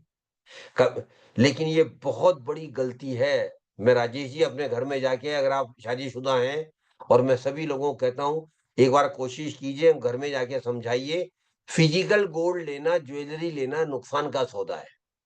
It's a losing preposition. और वो क्यों कह रहा हूं डॉक्टर कौशल किशोर जी, कि मान लीजिए आज किसी महिला ने एक 10 लाख का नेकलेस लिया, ज्वेलरी ली, 10 साल बाद जब उसे वापस करने जाती हैं, तो ज्वेलर 30 से 40% मेकिंग चार्जेस काट लेता है। इसलिए मैं सबको कहना चाहता हूं, फिजिकल गोल्ड से अब दूर रहिए। लेकिन एक नया रास्ता गोल्ड का बना है, जिसे बोलते हैं डिजिटल गोल्ड। अब आप गोल्ड में डिजिटली इन्वेस्ट कर सकते हैं। सरकार के बड़े बड़े बैंक, बड़े बड़े वित्तीय संस्थान सब आपको डिजिटल गोल्ड में इन्वेस्ट कराने की सुविधा देते हैं। तो मैं आप सबको कहना चाहता हूं, गोल्ड में जरूर इन्वेस्ट कीजिए। 5-10% हमारा गोल्ड में जरूर होना चाहिए, लेकिन डिजिटल गोल्ड में इन्वेस्ट कीजिए। वहां ना आपको सोना रखने की दिक्कत आएगी, न रात को नींद आपकी खराब होगी। अगर आप ज्वेलरी लेते हैं तो या तो आपको घर में रखते हैं तो कौशल जी रात को नींद नहीं आती। अगर लॉकर लेंगे तो लॉकर के चार्जेज लगेंगे। तो इससे अच्छा है डिजिटल गोल्ड लीजिए। जब आपको गोल्ड चाहिए, जाके डिजिटल गोल्ड को फिजिकल गोल्ड में कन्वर्ट करवा सकते हैं, उसी रेट पे, उस दिन की रेट में। तो डिजिटल गोल्ड का ध्यान दीजिए। आखिरी में जहां पैसा लगा सकते हैं पुरुषोत्तम जी, वो है शेयर बाजार। लेकिन डॉक्टर कौशल किशोर ने मेरे प्रोग्राम से पहले ही मुझे कह दिया था, सर ये शेयर बाजार के बारे में ज्यादा बात मत करना, ये सट्टेबाजी है। ज्यादातर लोग ऐसा ही सोचते हैं, शेयर बाजार को सट्टेबाजी मानते हैं, स्पेकुलेशन मानते हैं। लेकिन पुरुषोत्तम जी, मैं 20 साल में सेबी में रहा हूं, और मेरे अनुभव के बेस पर आपको कह सकता हूं, शेयर बाजार केवल सट्टा बाजारी नहीं है। हाँ, इसमें कुछ स्पेकुलेशन एलिमेंट होता है, मैं मना नहीं करता, लेकिन पूरा स्पेकुलेशन नहीं है ये। शेयर बाजार is purely knowledge based market, it's purely A knowledge based market. और जिसको शेयर बाजार की नॉलेज नहीं है, मैं आप सबको कहना चाहता हूं, जिनको शेयर मार्केट की नॉलेज नहीं है, कभी भी डायरेक्ट 1 रुपया भी मत लगाना। और कौशल किशोर जी, बदकिस्मती ये है, 99% लोगों को शेयर मार्केट की नॉलेज नहीं है। ये भी फैक्ट है, 99% लोगों को शेयर मार्केट की नॉलेज नहीं है, फिर भी लोग शेयर बाजार में पैसा लगा रहे हैं। पुरुषोत्तम जी, क्यों लगा रहे हैं? मेरा दोस्त लगा रहा है इसलिए मैं लगा रहा हूं, मेरा ब्रदर लगा रहा है इसलिए मैं लगा रहा हूं, मेरे कलीग लगा रहे हैं इसलिए भी मैं लगा रहा हूं। ये बहुत गलत बात है जो आप कर रहे हैं। किसी के भी देखकर, किसी को कहने पर, किसी को देखकर कभी भी अपने इन्वेस्टमेंट के डिसीजन नहीं लेने चाहिए। अगर आपको शेयर बाजार में नॉलेज नहीं है, तो एक रास्ता बनता है जो कौशल किशोर जी ने लिख के दिया है, उसे बोलते हैं mutual fund. But doctor Kaushal Kishore ji, that is indirect way of investing, that is not direct way of investing, that is indirect way of investing. आप इन्वेस्ट नहीं कर रहे हैं। नेचुरली आप पुरुषोत्तम जी पूछ सकते हैं, साहब मैं क्यों कि म्यूचुअल फंड में आप अपना पैसा किसी को दे रहे हैं, you are giving your money to some other person. Naturally Purushottam ji पूछे, मैं क्यों दूं, मेरा पैसा किसी को क्यों दूं मैं? पुरुषोत्तम जी, 3 कारण है जिसकी वजह से आप किसी यहाँ म्यूचुअल फंड में पैसा लगा सकते हैं। पहला बड़ा कारण, आपको शेयर मार्केट की नॉलेज नहीं है, लेकिन जिनको आप पैसा दे रहे हैं वो मार्केट के एक्सपर्ट हैं, और उनको टेक्निकल भाषा में फंड मैनेजर कहा जाता है। आपको मार्केट की समझ नहीं है, आपको मार्केट का ज्ञान नहीं है, लेकिन जिनको आप पैसा दे रहे हैं उनको मार्केट का ज्ञान है, वो मार्केट के एक्सपर्ट हैं। लेकिन डॉक्टर कौशल, वो मार्केट के एक्सपर्ट है, मार्केट के भगवान नहीं है। फर्क है इसमें। वो भी गलती कर सकते हैं, और मार्केट का कोई भगवान हो भी नहीं सकता। मार्केट में कोई भगवान नहीं हो सकता, लेकिन हाँ, उनको हमारे से ज्यादा नॉलेज है। दूसरा कारण, पुरुषोत्तम जी, आपको, आपके पास समय नहीं है इन्वेस्टमेंट को संभालने का, क्योंकि आपके पास जॉब है, फिर फैमिली ऑब्लिगेशंस हैं, और इन्वेस्टमेंट को संभालना बहुत बड़ा काम है पुरुषोत्तम जी। ये कैजुअल अप्रोच नहीं चलेगी इसमें। अपने इन्वेस्टमेंट को आपको रेगुलरली संभालना ही पड़ेगा। उसके लिए समय चाहिए जो आपके पास नहीं है, इसलिए आप अपना पैसा किसी को दे रहे हैं, एक्सपर्ट को दे रहे हैं। तीसरा कारण, आपके पास इन्वेस्टमेंट का अनुभव नहीं है, लेकिन जिनको आप पैसा दे रहे हैं उनको 20-25 साल का इन्वेस्टमेंट का अनुभव है। इसलिए इन 3 कारणों की वजह से म्यूचुअल फंड में हम पैसा लगाने की सोच सकते हैं, पहली बात। दूसरी बात एक और डॉक्टर कौशल किशोर मैं कहना चाहता हूं, mutual fund is a regulated product. ये सेबी द्वारा रेगुलेटेड है, ये पोंजी स्कीम नहीं है, ये चिट फंड नहीं है, ये कमेटी नहीं है। हमारे देश में लाखों लोग बर्बाद हो गए इन कमेटियों में, चिट फंड में और इन पोंजी स्कीम्स में। क्यों? आपको लालच दिया जाता है आपका पैसा डबल हो जाएगा, आपको लालच दिया जाता है आपको 18% ब्याज दिया जाएगा। ऐसा कभी भी नहीं होता है पुरुषोत्तम जी, वो आपके पैसे के लुटेरे हैं। इसलिए मैं तो हमेशा कहता हूं मेरे प्रोग्राम्स में, कभी भी लालच में आकर इन्वेस्टमेंट मत करना। और ज्यादातर लोग लालच में आके अपना पैसा गलत जगह लगा देते हैं और डुबा देते हैं, और लाखों लाखों लोग बर्बाद हो गए हैं। लेकिन आप सब पढ़े लिखे लोग हैं, आप सब समझदार लोग हैं, और इसलिए आपके बच्चे भी समझदार हैं। इसलिए मैं सबको कहना चाहता हूं, कभी भी लालच में आकर गलत जगह पैसा मत लगाना।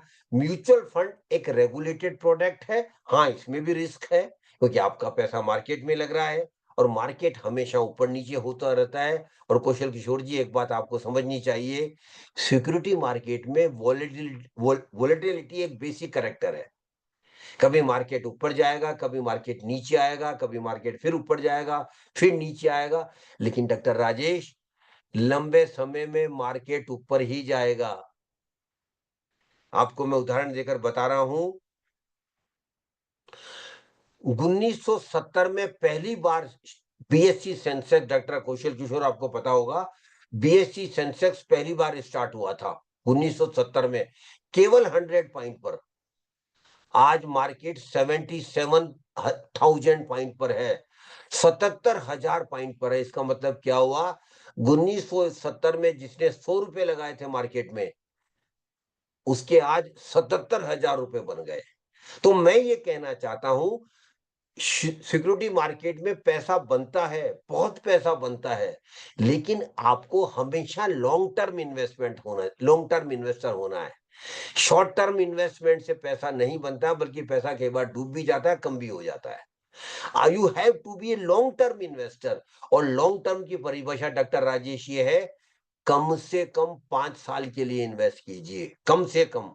फिर चाहे 10 साल, 15 साल, 20 साल, बहुत अच्छी बात है, लेकिन कम से कम 5-7 साल के लिए जरूर इन्वेस्ट कीजिए। ऐसा मत कीजिए आज इन्वेस्ट करें और कल पैसा निकल जाए, आज इन्वेस्ट करें 2 महीने बाद पैसा निकाल लें, तो एक फ्लूक में आपको फायदा हो सकता है, वैसे नुकसान ही होता है। तो mutual fund is a indirect way of investing. Mutual fund में कई स्कीम्स हैं, म्यूचुअल फंड के कई फीचर्स हैं।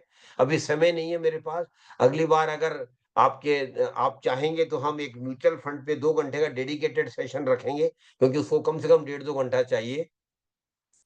म्यूचुअल फंड के बारे में केवल एक बात बताना चाहता हूं, जो म्यूचुअल फंड में बहुत अच्छी बात है, जो मध्यम वर्गीय लोगों के लिए बहुत उपयोगी है, डॉक्टर कौशल, उसका नाम है SIP, सिस्टेमेटिक इन्वेस्टमेंट प्लान। ये म्यूचुअल फंड में पैसा लगाने का एक रास्ता है। It is a way of investing, एक रास्ता। और SIP म्यूचुअल फंड के किसी भी स्कीम में खोली जा सकती है, क्योंकि SIP is a way of investing. और डॉक्टर कौशल, SIP कुछ भी नहीं है, जैसे आप बैंक में रिकरिंग अकाउंट खोलते हैं, वैसे ही म्यूचुअल फंड में SIP है। हर महीना कुछ पैसा आप इन्वेस्ट कर रहे हैं, हर महीना। मिनिमम अमाउंट SIP का 500 रुपया है, मिनिमम अमाउंट, मैक्सिमम कोई लिमिट नहीं है। लेकिन बच्चों के लिए SIP का अमाउंट, स्टूडेंट्स के लिए कौशल जी, वो केवल 100 रुपीज है। बच्चे केवल 100 रुपीज के SIP खोल सकते हैं, लेकिन जो पैसा कमा रहे हैं उनके लिए मिनिमम अमाउंट 500 रुपया है। अभी सेबी नई SIP लेके आ रही है, 250 रुपए की भी SIP अब आने वाली है। वो सबके लिए आएगी, दूध वाला, सब्जी वाला, रिक्शे वाला, ठेले वाला, सब SIP खोल सकते हैं। तो SIP कुछ भी नहीं है, आपको पैसा इन्वेस्ट करने का एक तरीका है। हर महीना कुछ पैसा आप रेगुलरली इन्वेस्ट कर रहे हैं। और पुरुषोत्तम जी, इन्वेस्टमेंट करने के लिए कहीं आपको बैंक नहीं जाना पड़ेगा, लाइन में खड़ा होना नहीं पड़ेगा। आजकल हर चीज ऑनलाइन है, हर चीज ऑनलाइन है। आप ऑनलाइन इन्वेस्टमेंट स्टार्ट कर सकते हैं। अगर आप पहली बार इन्वेस्टमेंट कर रहे हैं म्यूचुअल फंड में, तो पहले आपको केवाईसी करवाना पड़ेगा, और वो केवाईसी भी ऑनलाइन ई केवाईसी उपलब्ध है। आप ई केवाईसी डालिए, आपको पूरा प्रोसीजर आ जाएगा, उसके द्वारा आप ई केवाईसी करवा सकते हैं। ये केवाईसी गवर्नमेंट का नहीं है, ये एक प्राइवेट एजेंसी को दिए हुए 2 कामों को, लेकिन उनका काम केवल केवाईसी करना है।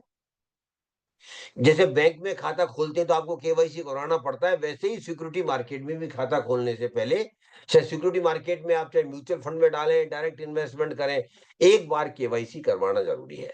तो एसआईपी कुछ भी नहीं है, रेगुलरली इन्वेस्टमेंट करने का एक रास्ता है।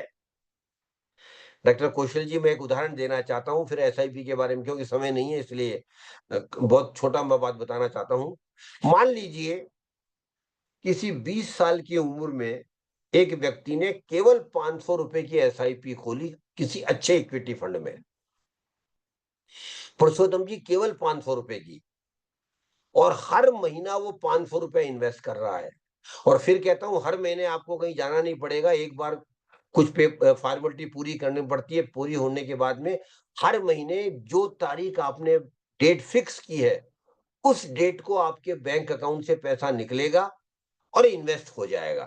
शाम को आपको मैसेज मिल जाएगा कि आपका पैसा हमने आपको मिल गया है, आपका पैसा, और हमने आपका इन्वेस्ट कर दिया, इतनी यूनिट आपको दी है, डिटेल पूरी आ जाएगी।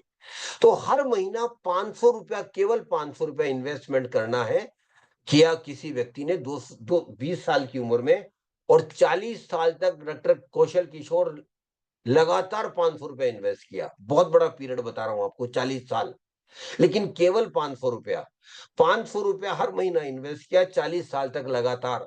जब वो व्यक्ति 60 साल का हो जाएगा, तो डॉक्टर कौशल, मैं यहाँ केवल 12% रिटर्न प्रिज्यूम कर रहा हूं, जबकि शेयर मार्केट ने पिछले 35 सालों में 15% रिटर्न दिया है, लेकिन मैं और भी कम करके केवल 12% रिटर्न प्रिज्यूम कर रहा हूं। पुरुषोत्तम जी, 40 साल बाद उस व्यक्ति के पास पैसा होगा 48 लाख रुपया, 48 लाख, केवल 500 रुपए की एसआईपी से। लेकिन एक और अच्छा तरीका है जो आपको सबको अपनाना चाहिए पुरुषोत्तम जी, और वो तरीका ये है, हर साल आपको एसआईपी का अमाउंट बढ़ाना है। जैसे आपको इंक्रीमेंट लगता है, आपकी तनख्वाह बढ़ती है, उसी तरह एसआईपी का अमाउंट भी बढ़ाना है। जैसे 500 से स्टार्ट किया, अगले साल बढ़ाकर 550 कर दिया, और इसके लिए कुछ नहीं करना, एक कॉलम टिक करना पड़ता है कि कितनी परसेंटेज आप एसआईपी बढ़ाना चाहते हैं। तो आपने 500 से स्टार्ट किया, अगले साल 550 कर दिया, तीसरे साल 550 का और 10% इसमें जोड़ दिया, हर साल 10-10% जोड़ते गए। मैं फिर दोबारा बोल रहा हूं आपको, एसआईपी म्यूचुअल फंड में पैसा इन्वेस्टमेंट करने का केवल एक तरीका है। एसआईपी अपने आप में म्यूचुअल फंड नहीं है। SIP is a way of investing in mutual fund.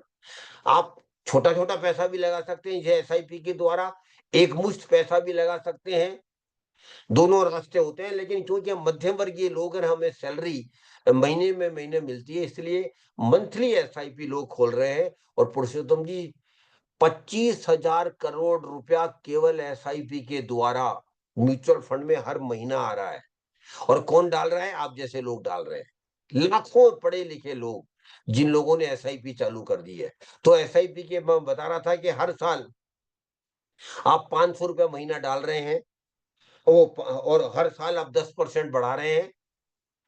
Flat SIP से डॉक्टर कौशल किशोर आपके पास पैसा बनाता 48 लाख रुपया, लेकिन अगर आपने हर साल एसआईपी का अमाउंट 10% बढ़ाते गए, 40 साल बाद आपके पास पैसा बनेगा 1,92 लाख, करीब करीब 2 करोड़ रुपया।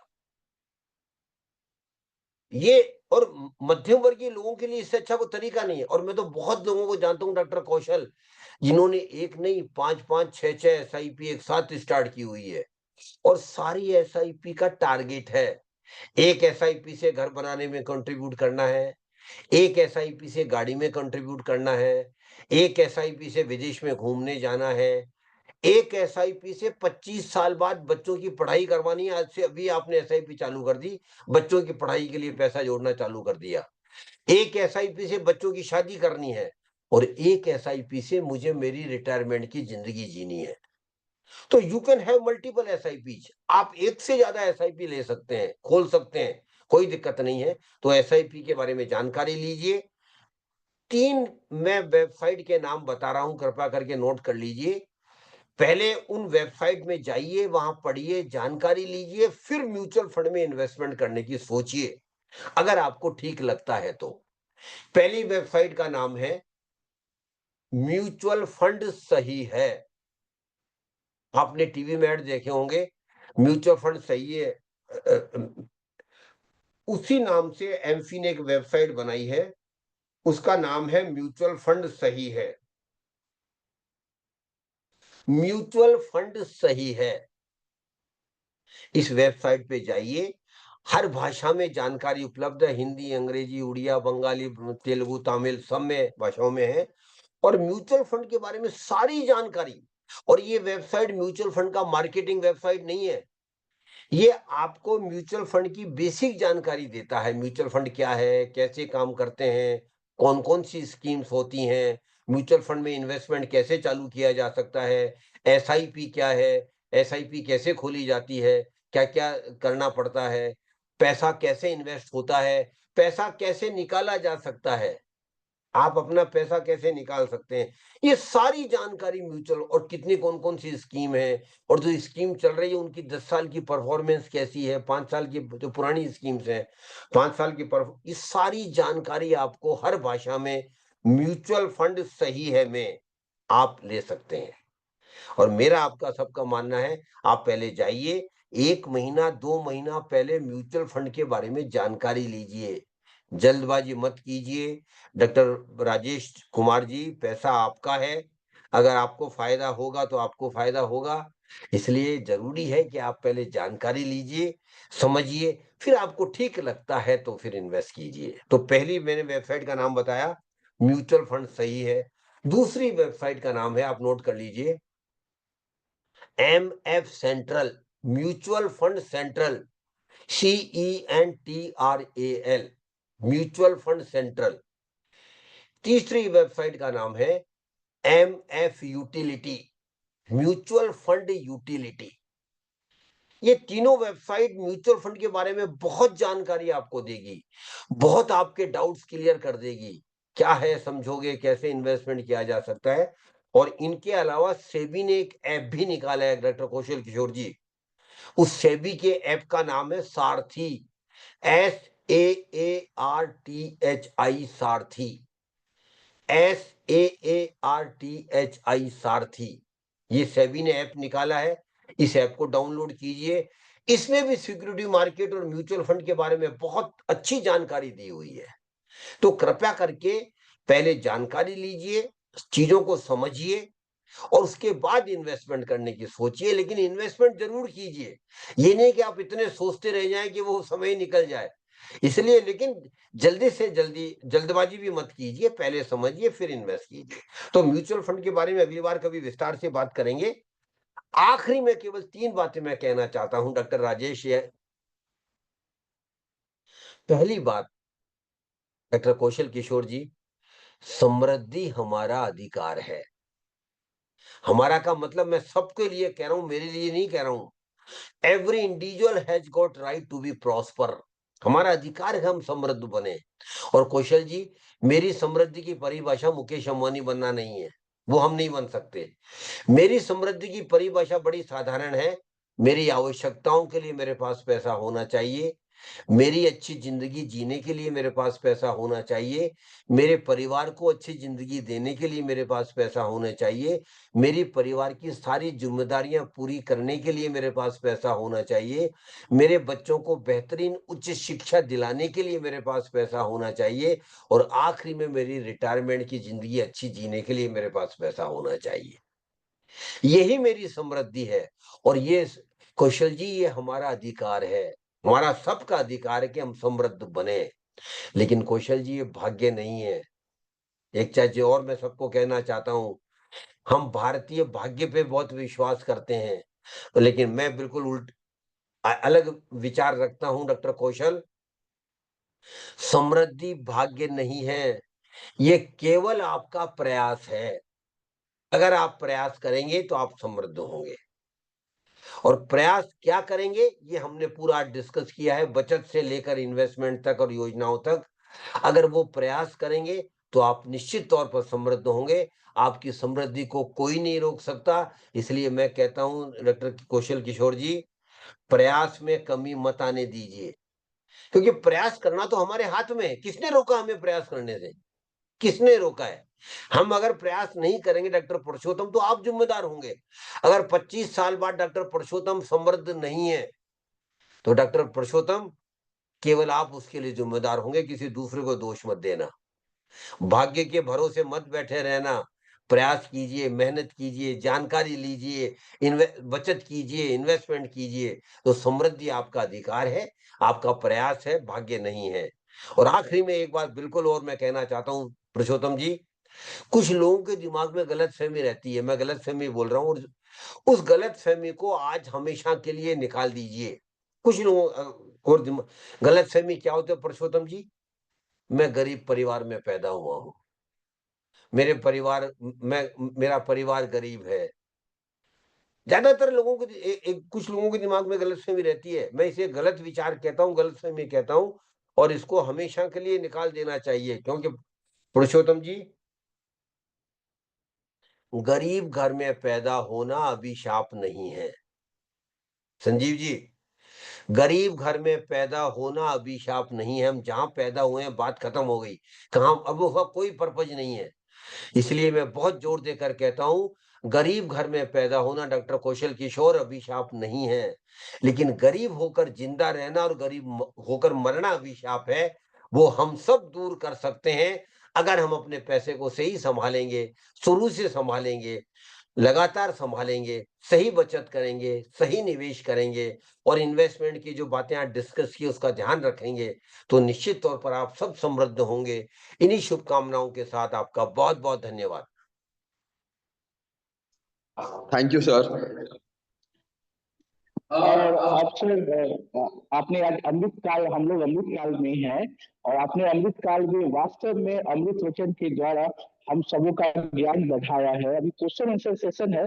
मैं देख रहा था कि बीच में बहुत सारे हमारे जो क्वेश्चन राइज करने वाले हमारे लोग थे, वो क्वेश्चन आपसे राइज भी कर रहे थे, और आप ऑनलाइन को देख के जवाब भी दे रहे थे। यही आभासी पटल पे एक सबसे बड़ा फायदा होता है, बिना किसी नुकसान के हम लोग प्रश्नों के जवाब दे सकते हैं। तो यदि किसी के पास कोई प्रश्न है तो सर से वो पूछ सकते हैं। आप अपना माइक ऑन करके क्वेश्चन पूछिए। अगर किसी के मन में कोई क्वेश्चन है तो आप पूछिए। आपका स्वागत है, अपना हैंड रेज कर दीजिए और हम सर, आपको अनम्यूट कर देंगे। सर मेरा एक क्वेश्चन है। हाँ ठीक कौशल है, जी, हम लोग अच्छा पहले ट्रैवल तो बताइए करते आपको हैं सेशन कैसा लगा? पहले कौशल जी बताइए जी। सेशन कैसा लगा आपको?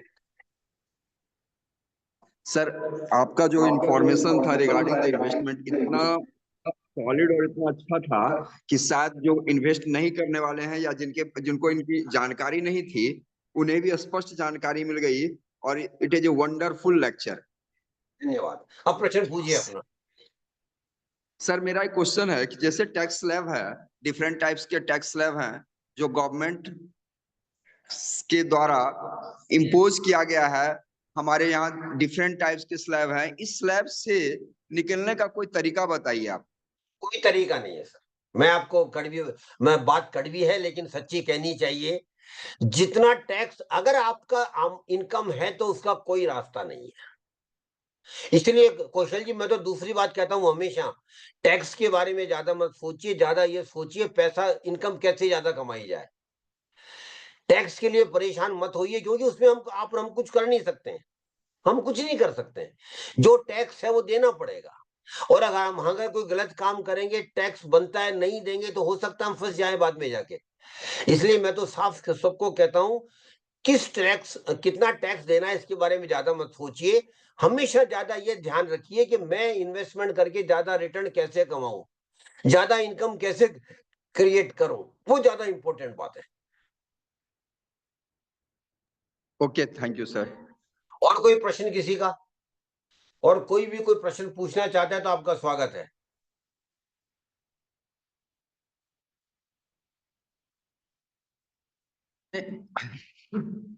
सर मेरा टैक्स के रिगार्डिंग ये क्वेश्चन था कि तो जैसे डिफरेंट स्लैब हैं टैक्स के, मतलब एक मिडिल क्लास फैमिली जो कि इन्वेस्ट कर रहा है उससे भी उसको टैक्स लग रहा है, परचेज कर रहा है तो उससे भी टैक्स उसको देना पड़ रहा है। तो ये अलग अलग जो टैक्स लग रहे हैं, तो सर आप जैसे लोग यदि इस सवाल को गवर्नमेंट तक या अपने आर्टिकल के थ्रू यदि बार बार इस चीज को आप लिखेंगे कि मिडिल क्लास फैमिली इस तरह से हमें हमेशा क्रश किया जा रहा है, तो एक अच्छा मतलब ये होगा रास्ता होगा सर। की बात बिल्कुल सही है, बात लोग उठा भी रहे हैं, बात पहुंच भी रही है। लेकिन एक बात मैं और बता दूं आपको, मैं आपकी जानकारी दे रहा हूं, सबको जानकारी दे रहा हूं। शेयर बाजार में टैक्स का अलग स्ट्रक्चर है कुशल किशोर जी। शेयर बाजार में या इंक्लूडिंग म्यूचुअल फंड, पहले 1.5 लाख के प्रॉफिट तक कोई टैक्स नहीं है हर साल। एनुअल अगर आपका इनकम प्रॉफिट आपका शेयर बाजार में इंक्लूडिंग म्यूचुअल फंड अगर 1.25 लाख तक होता है तो कोई टैक्स नहीं है। उसके बाद में अगर आपने पैसा लगाया और 1 साल के बाद में निकाला, उसे बोलते हैं लॉन्ग टर्म इन्वेस्टमेंट। 1 साल पहले निकाल लिया उसे बोलते हैं शॉर्ट टर्म इन्वेस्टमेंट। 1 साल के बाद पैसा निकाला उसे बोलते हैं लॉन्ग टर्म इन्वेस्टमेंट। तो लॉन्ग टर्म इन्वेस्टमेंट पर 12.5% कैपिटल गेन लगता है, शॉर्ट टर्म इन्वेस्टमेंट पर 20% कैपिटल गेन लगता है। तो शेयर बाजार में टैक्स का स्ट्रक्चर दूसरा है, वो इनकम वाला नहीं है जो एफडी पर है। शेयर बाजार का अपना अलग से, और वहां कैपिटल गेन लगता है, इनकम टैक्स नहीं लगता। Okay sir. और अब सर पुरुषोत्तम सर क्वेश्चन पूछेंगे। हाँ प्रणाम सर। नमस्कार, बोलिए। सर वित्तीय योजना को शिक्षा में कैसे शामिल किया जाए?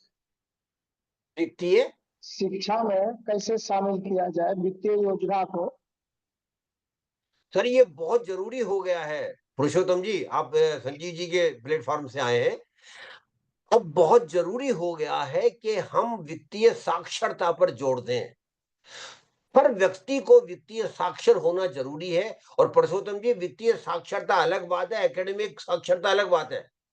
आपको शैक्षणिक आपके पास क्वालिफिकेशन वो अलग बात है, वित्तीय साक्षरता अलग बात है। और जो मेरा कार्यक्रम था वो वित्तीय साक्षरता पर ही केंद्रित था।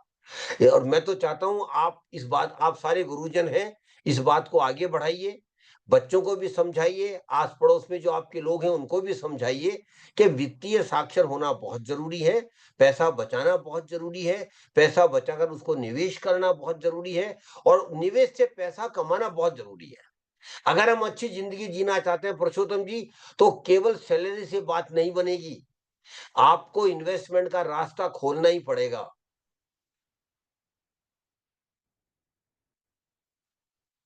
और कोई प्रश्न किसी का? और भी कोई अगर प्रश्न पूछने वाले हैं तो पूछ सकते हैं। यहाँ से इनके प्लेटफॉर्म से पूछ रहा हूँ। Sir good afternoon sir, this is Rajesh sir. मेरी मोबाइल तो जो है ऑफ होने वाली है, इसलिए मैं इनके प्लेटफॉर्म से बोल रहा हूँ। एक्चुअली सर एक क्वेश्चन आती है कि म्यूचुअल फंड की जहां तक जानकारी की बात है तो बहुत ऐसे लोग हैं जिनको उचित जानकारी नहीं है, जिसके अभाव में वो जो है चाहते भी है तो नहीं कर पाते। और सबसे बड़ी समस्या जो होती है कि यदि आप इंक्रीज करना चाहते हैं और कर भी रहे हैं तो उन लोगों में एक डर होती है कि ये क्लेम जो होती है, जो सेटलमेंट की बात होती है अंततः, कि क्लेम सेटलमेंट में किसी प्रकार की समस्याएं आती है, इस रिगार्डिंग कुछ जानकारी दी जाए। पहली बात तो म्यूचुअल फंड, अब जो दिमाग में आपके बात है वो शायद इंश्योरेंस की है। म्यूचुअल फंड बिल्कुल अलग बात है, वहां क्लेम की बात ही नहीं है। वहां जितना पैसा आपने इन्वेस्ट किया था और जितना आपने उस पर रिटर्न कमाया वो आपका है, कभी भी निकाल सकते हैं, 1 रुपया आपका नहीं कटेगा। वो जो आपके दिमाग में बात है वो शायद इंश्योरेंस से रिलेटेड है, वो अलग चीज है। म्यूचुअल फंड में 1 रुपया आपका नहीं कटेगा। और मैं आपको एक बात और बता दूं, कौशल किशोर जी के साथ जो सज्जन जिन्होंने प्रश्न पूछा है, आज आप रिक्वेस्ट डालिए, कल आपके खाते में पैसा आ जाएगा। म्यूचुअल फंड में कभी फ्रॉड नहीं हो सकता, क्योंकि म्यूचुअल फंड में कभी पैसा कहीं जाता ही नहीं है, आपके खाते से ही जाता है और आपके खाते में ही आता है। कभी भी तीसरे अकाउंट में पैसा जा ही नहीं सकता। जो आपने बैंक डिटेल दी हुई है उसी बैंक डिटेल से आपका पैसा जाएगा और उसी बैंक डिटेल में आपका पैसा आएगा जब आप पैसा वापस विड्रॉ करेंगे तो पहली बात। दूसरी बात, म्यूचुअल फंड में 1 रुपए का भी कैश नहीं होता है, सब बैंक अकाउंट के द्वारा इन्वेस्टमेंट होता है और बैंक अकाउंट से ही पैसा निकलता है।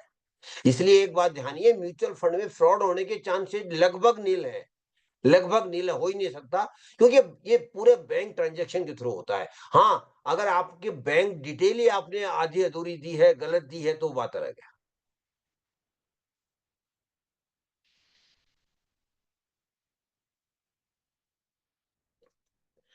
तो संजीव जी, फिर आज खत्म करते हैं।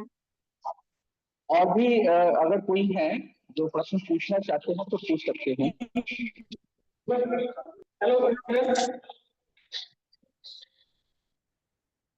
सर, मैं शशिकांत कुमार हूँ, IUPAC कोऑर्डिनेटर। आपको सर आपके लेक्चर के लिए धन्यवाद, आपने अच्छा लेक्चर दिया है। करके धन्यवाद नहीं चाहिए मुझे चाहिए कि आप इन्वेस्टर बने, आप सर निवेशक बने। मेरा क्वेश्चन है सर, मेरा क्वेश्चन है बोलिए। सर, मेरे पास म्यूचुअल फंड भी है, FD भी है, और जितने तरह के इन्वेस्टमेंट होते हैं ना, वो मैक्सिमम मेरे पास है, PF भी है। बहुत अच्छी बात है, बहुत अच्छी बात। लेकिन मेरा ये सवाल है, मेरा LIC भी है। तो क्वेश्चन ये है कि इन्वेस्टमेंट जब भी पैसे का करते हैं तो अभी जो हम लगाते हैं, अभी तक जो मुझे प्राप्त हुआ है उतना भी प्राप्त असल में नहीं होता मार्केट वैल्यू से। सपोज कीजिए कि हमने 100 रुपए भी लगाया और DA सरकार का साल में 2 बार बढ़ता है, कभी 6%, कभी 8%, कभी 10%। तो लगभग सरकार का ही जो महंगाई भत्ता है वो 15 से 16% बढ़ जाती है। कोई ऐसा इन्वेस्टमेंट नहीं है जो हमें 16-17% मिल सके। तो फंड भी बढ़ा के दिखाता है, आगे कम कर देता है। समझे सर मेरा क्वेश्चन? मैं आपके क्वेश्चन समझ गया। मुझे लगता है पहली बात तो जो महंगाई भत्ता आपका बढ़ता है वो केवल इसलिए बढ़ता है कि महंगाई बढ़ गई है, वो कोई सरकार आपकी इनकम नहीं बढ़ा रही है, इनकम नहीं बढ़ा। दूसरी बात, आपने बोला कि मुझे म्यूचुअल फंड में उतना पैसा भी नहीं मिला, या आप मुझे बताइए कहीं आपने गलती की है, या तो आपने पैसा कहाँ लगाया है मुझे पता नहीं है, अगर आपने सही नहीं लगाया, वरना ऐसी बात नहीं है। मैं 25 साल से म्यूचुअल फंड में इन्वेस्ट कर रहा हूं और मैं बड़े अपने अनुभव और विश्वास के साथ कह सकता हूं, मुझे हर साल 8 से 10% फायदा हुआ है, हर साल। ठीक है सर, मैं बता रहा हूँ, SBI का म्यूचुअल फंड होता है, SBI म्यूचुअल फंड, उसमें इन्वेस्ट किया 50,000 रुपए पर एनम लेता है, वो काट लेता है अकाउंट से। नहीं, आपने गलत लगा दिया श्रीमान जी, आप गलत बयानी कर रहे हैं। आपने SBI लाइफ में लगाया होगा, वो इंश्योरेंस है। SBI लाइफ गलत है, आप गलत फंस गए। वो म्यूचुअल फंड नहीं है, वो इंश्योरेंस है।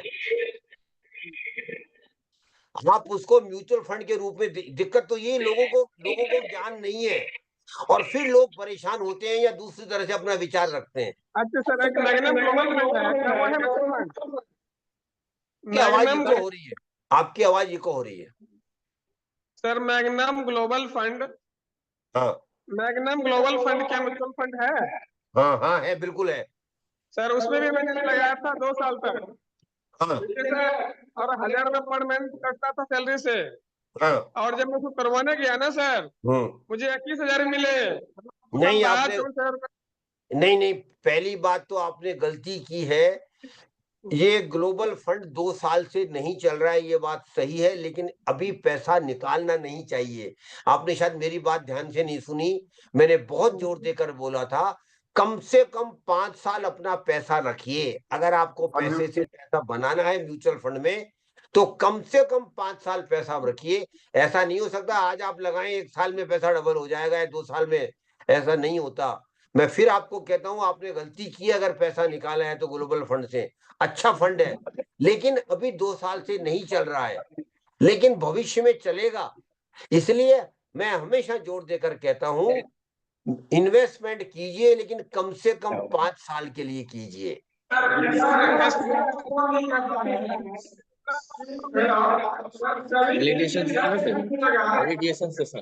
आपका आवाज साफ नहीं आ रहा,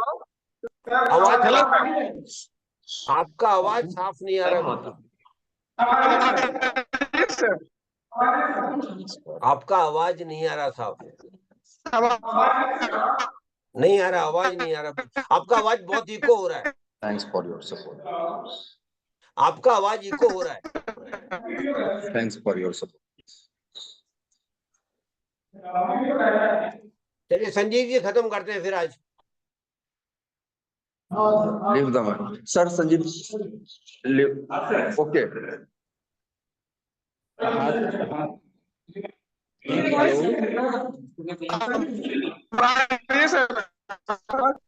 अरे आप अपना speaker sir. Hello Sanjeev ji,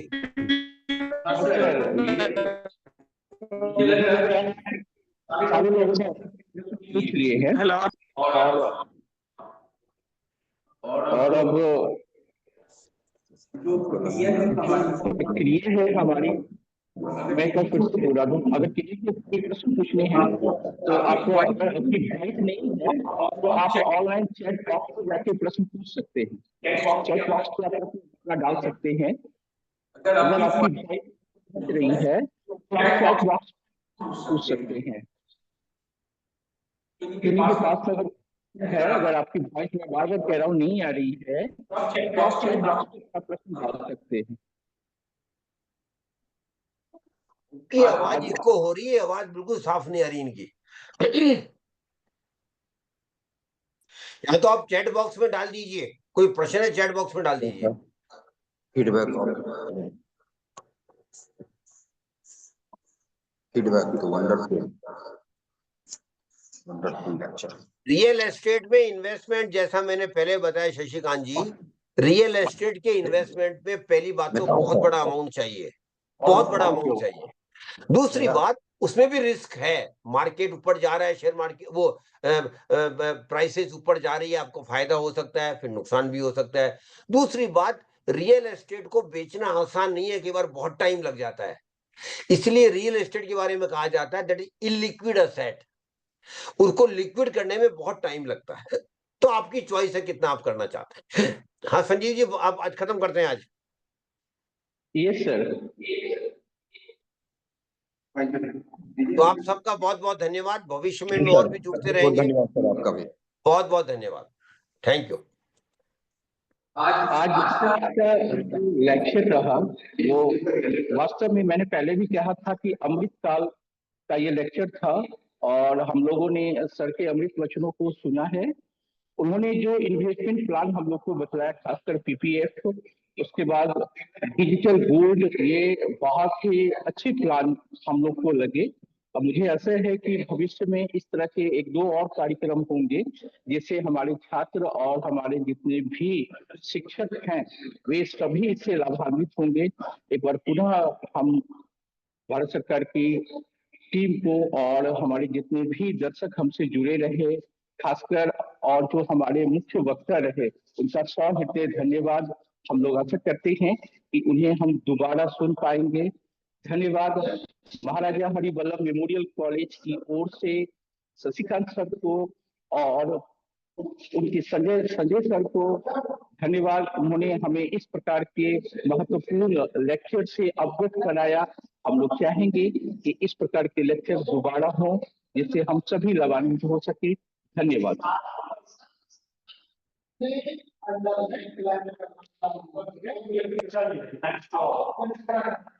हाँ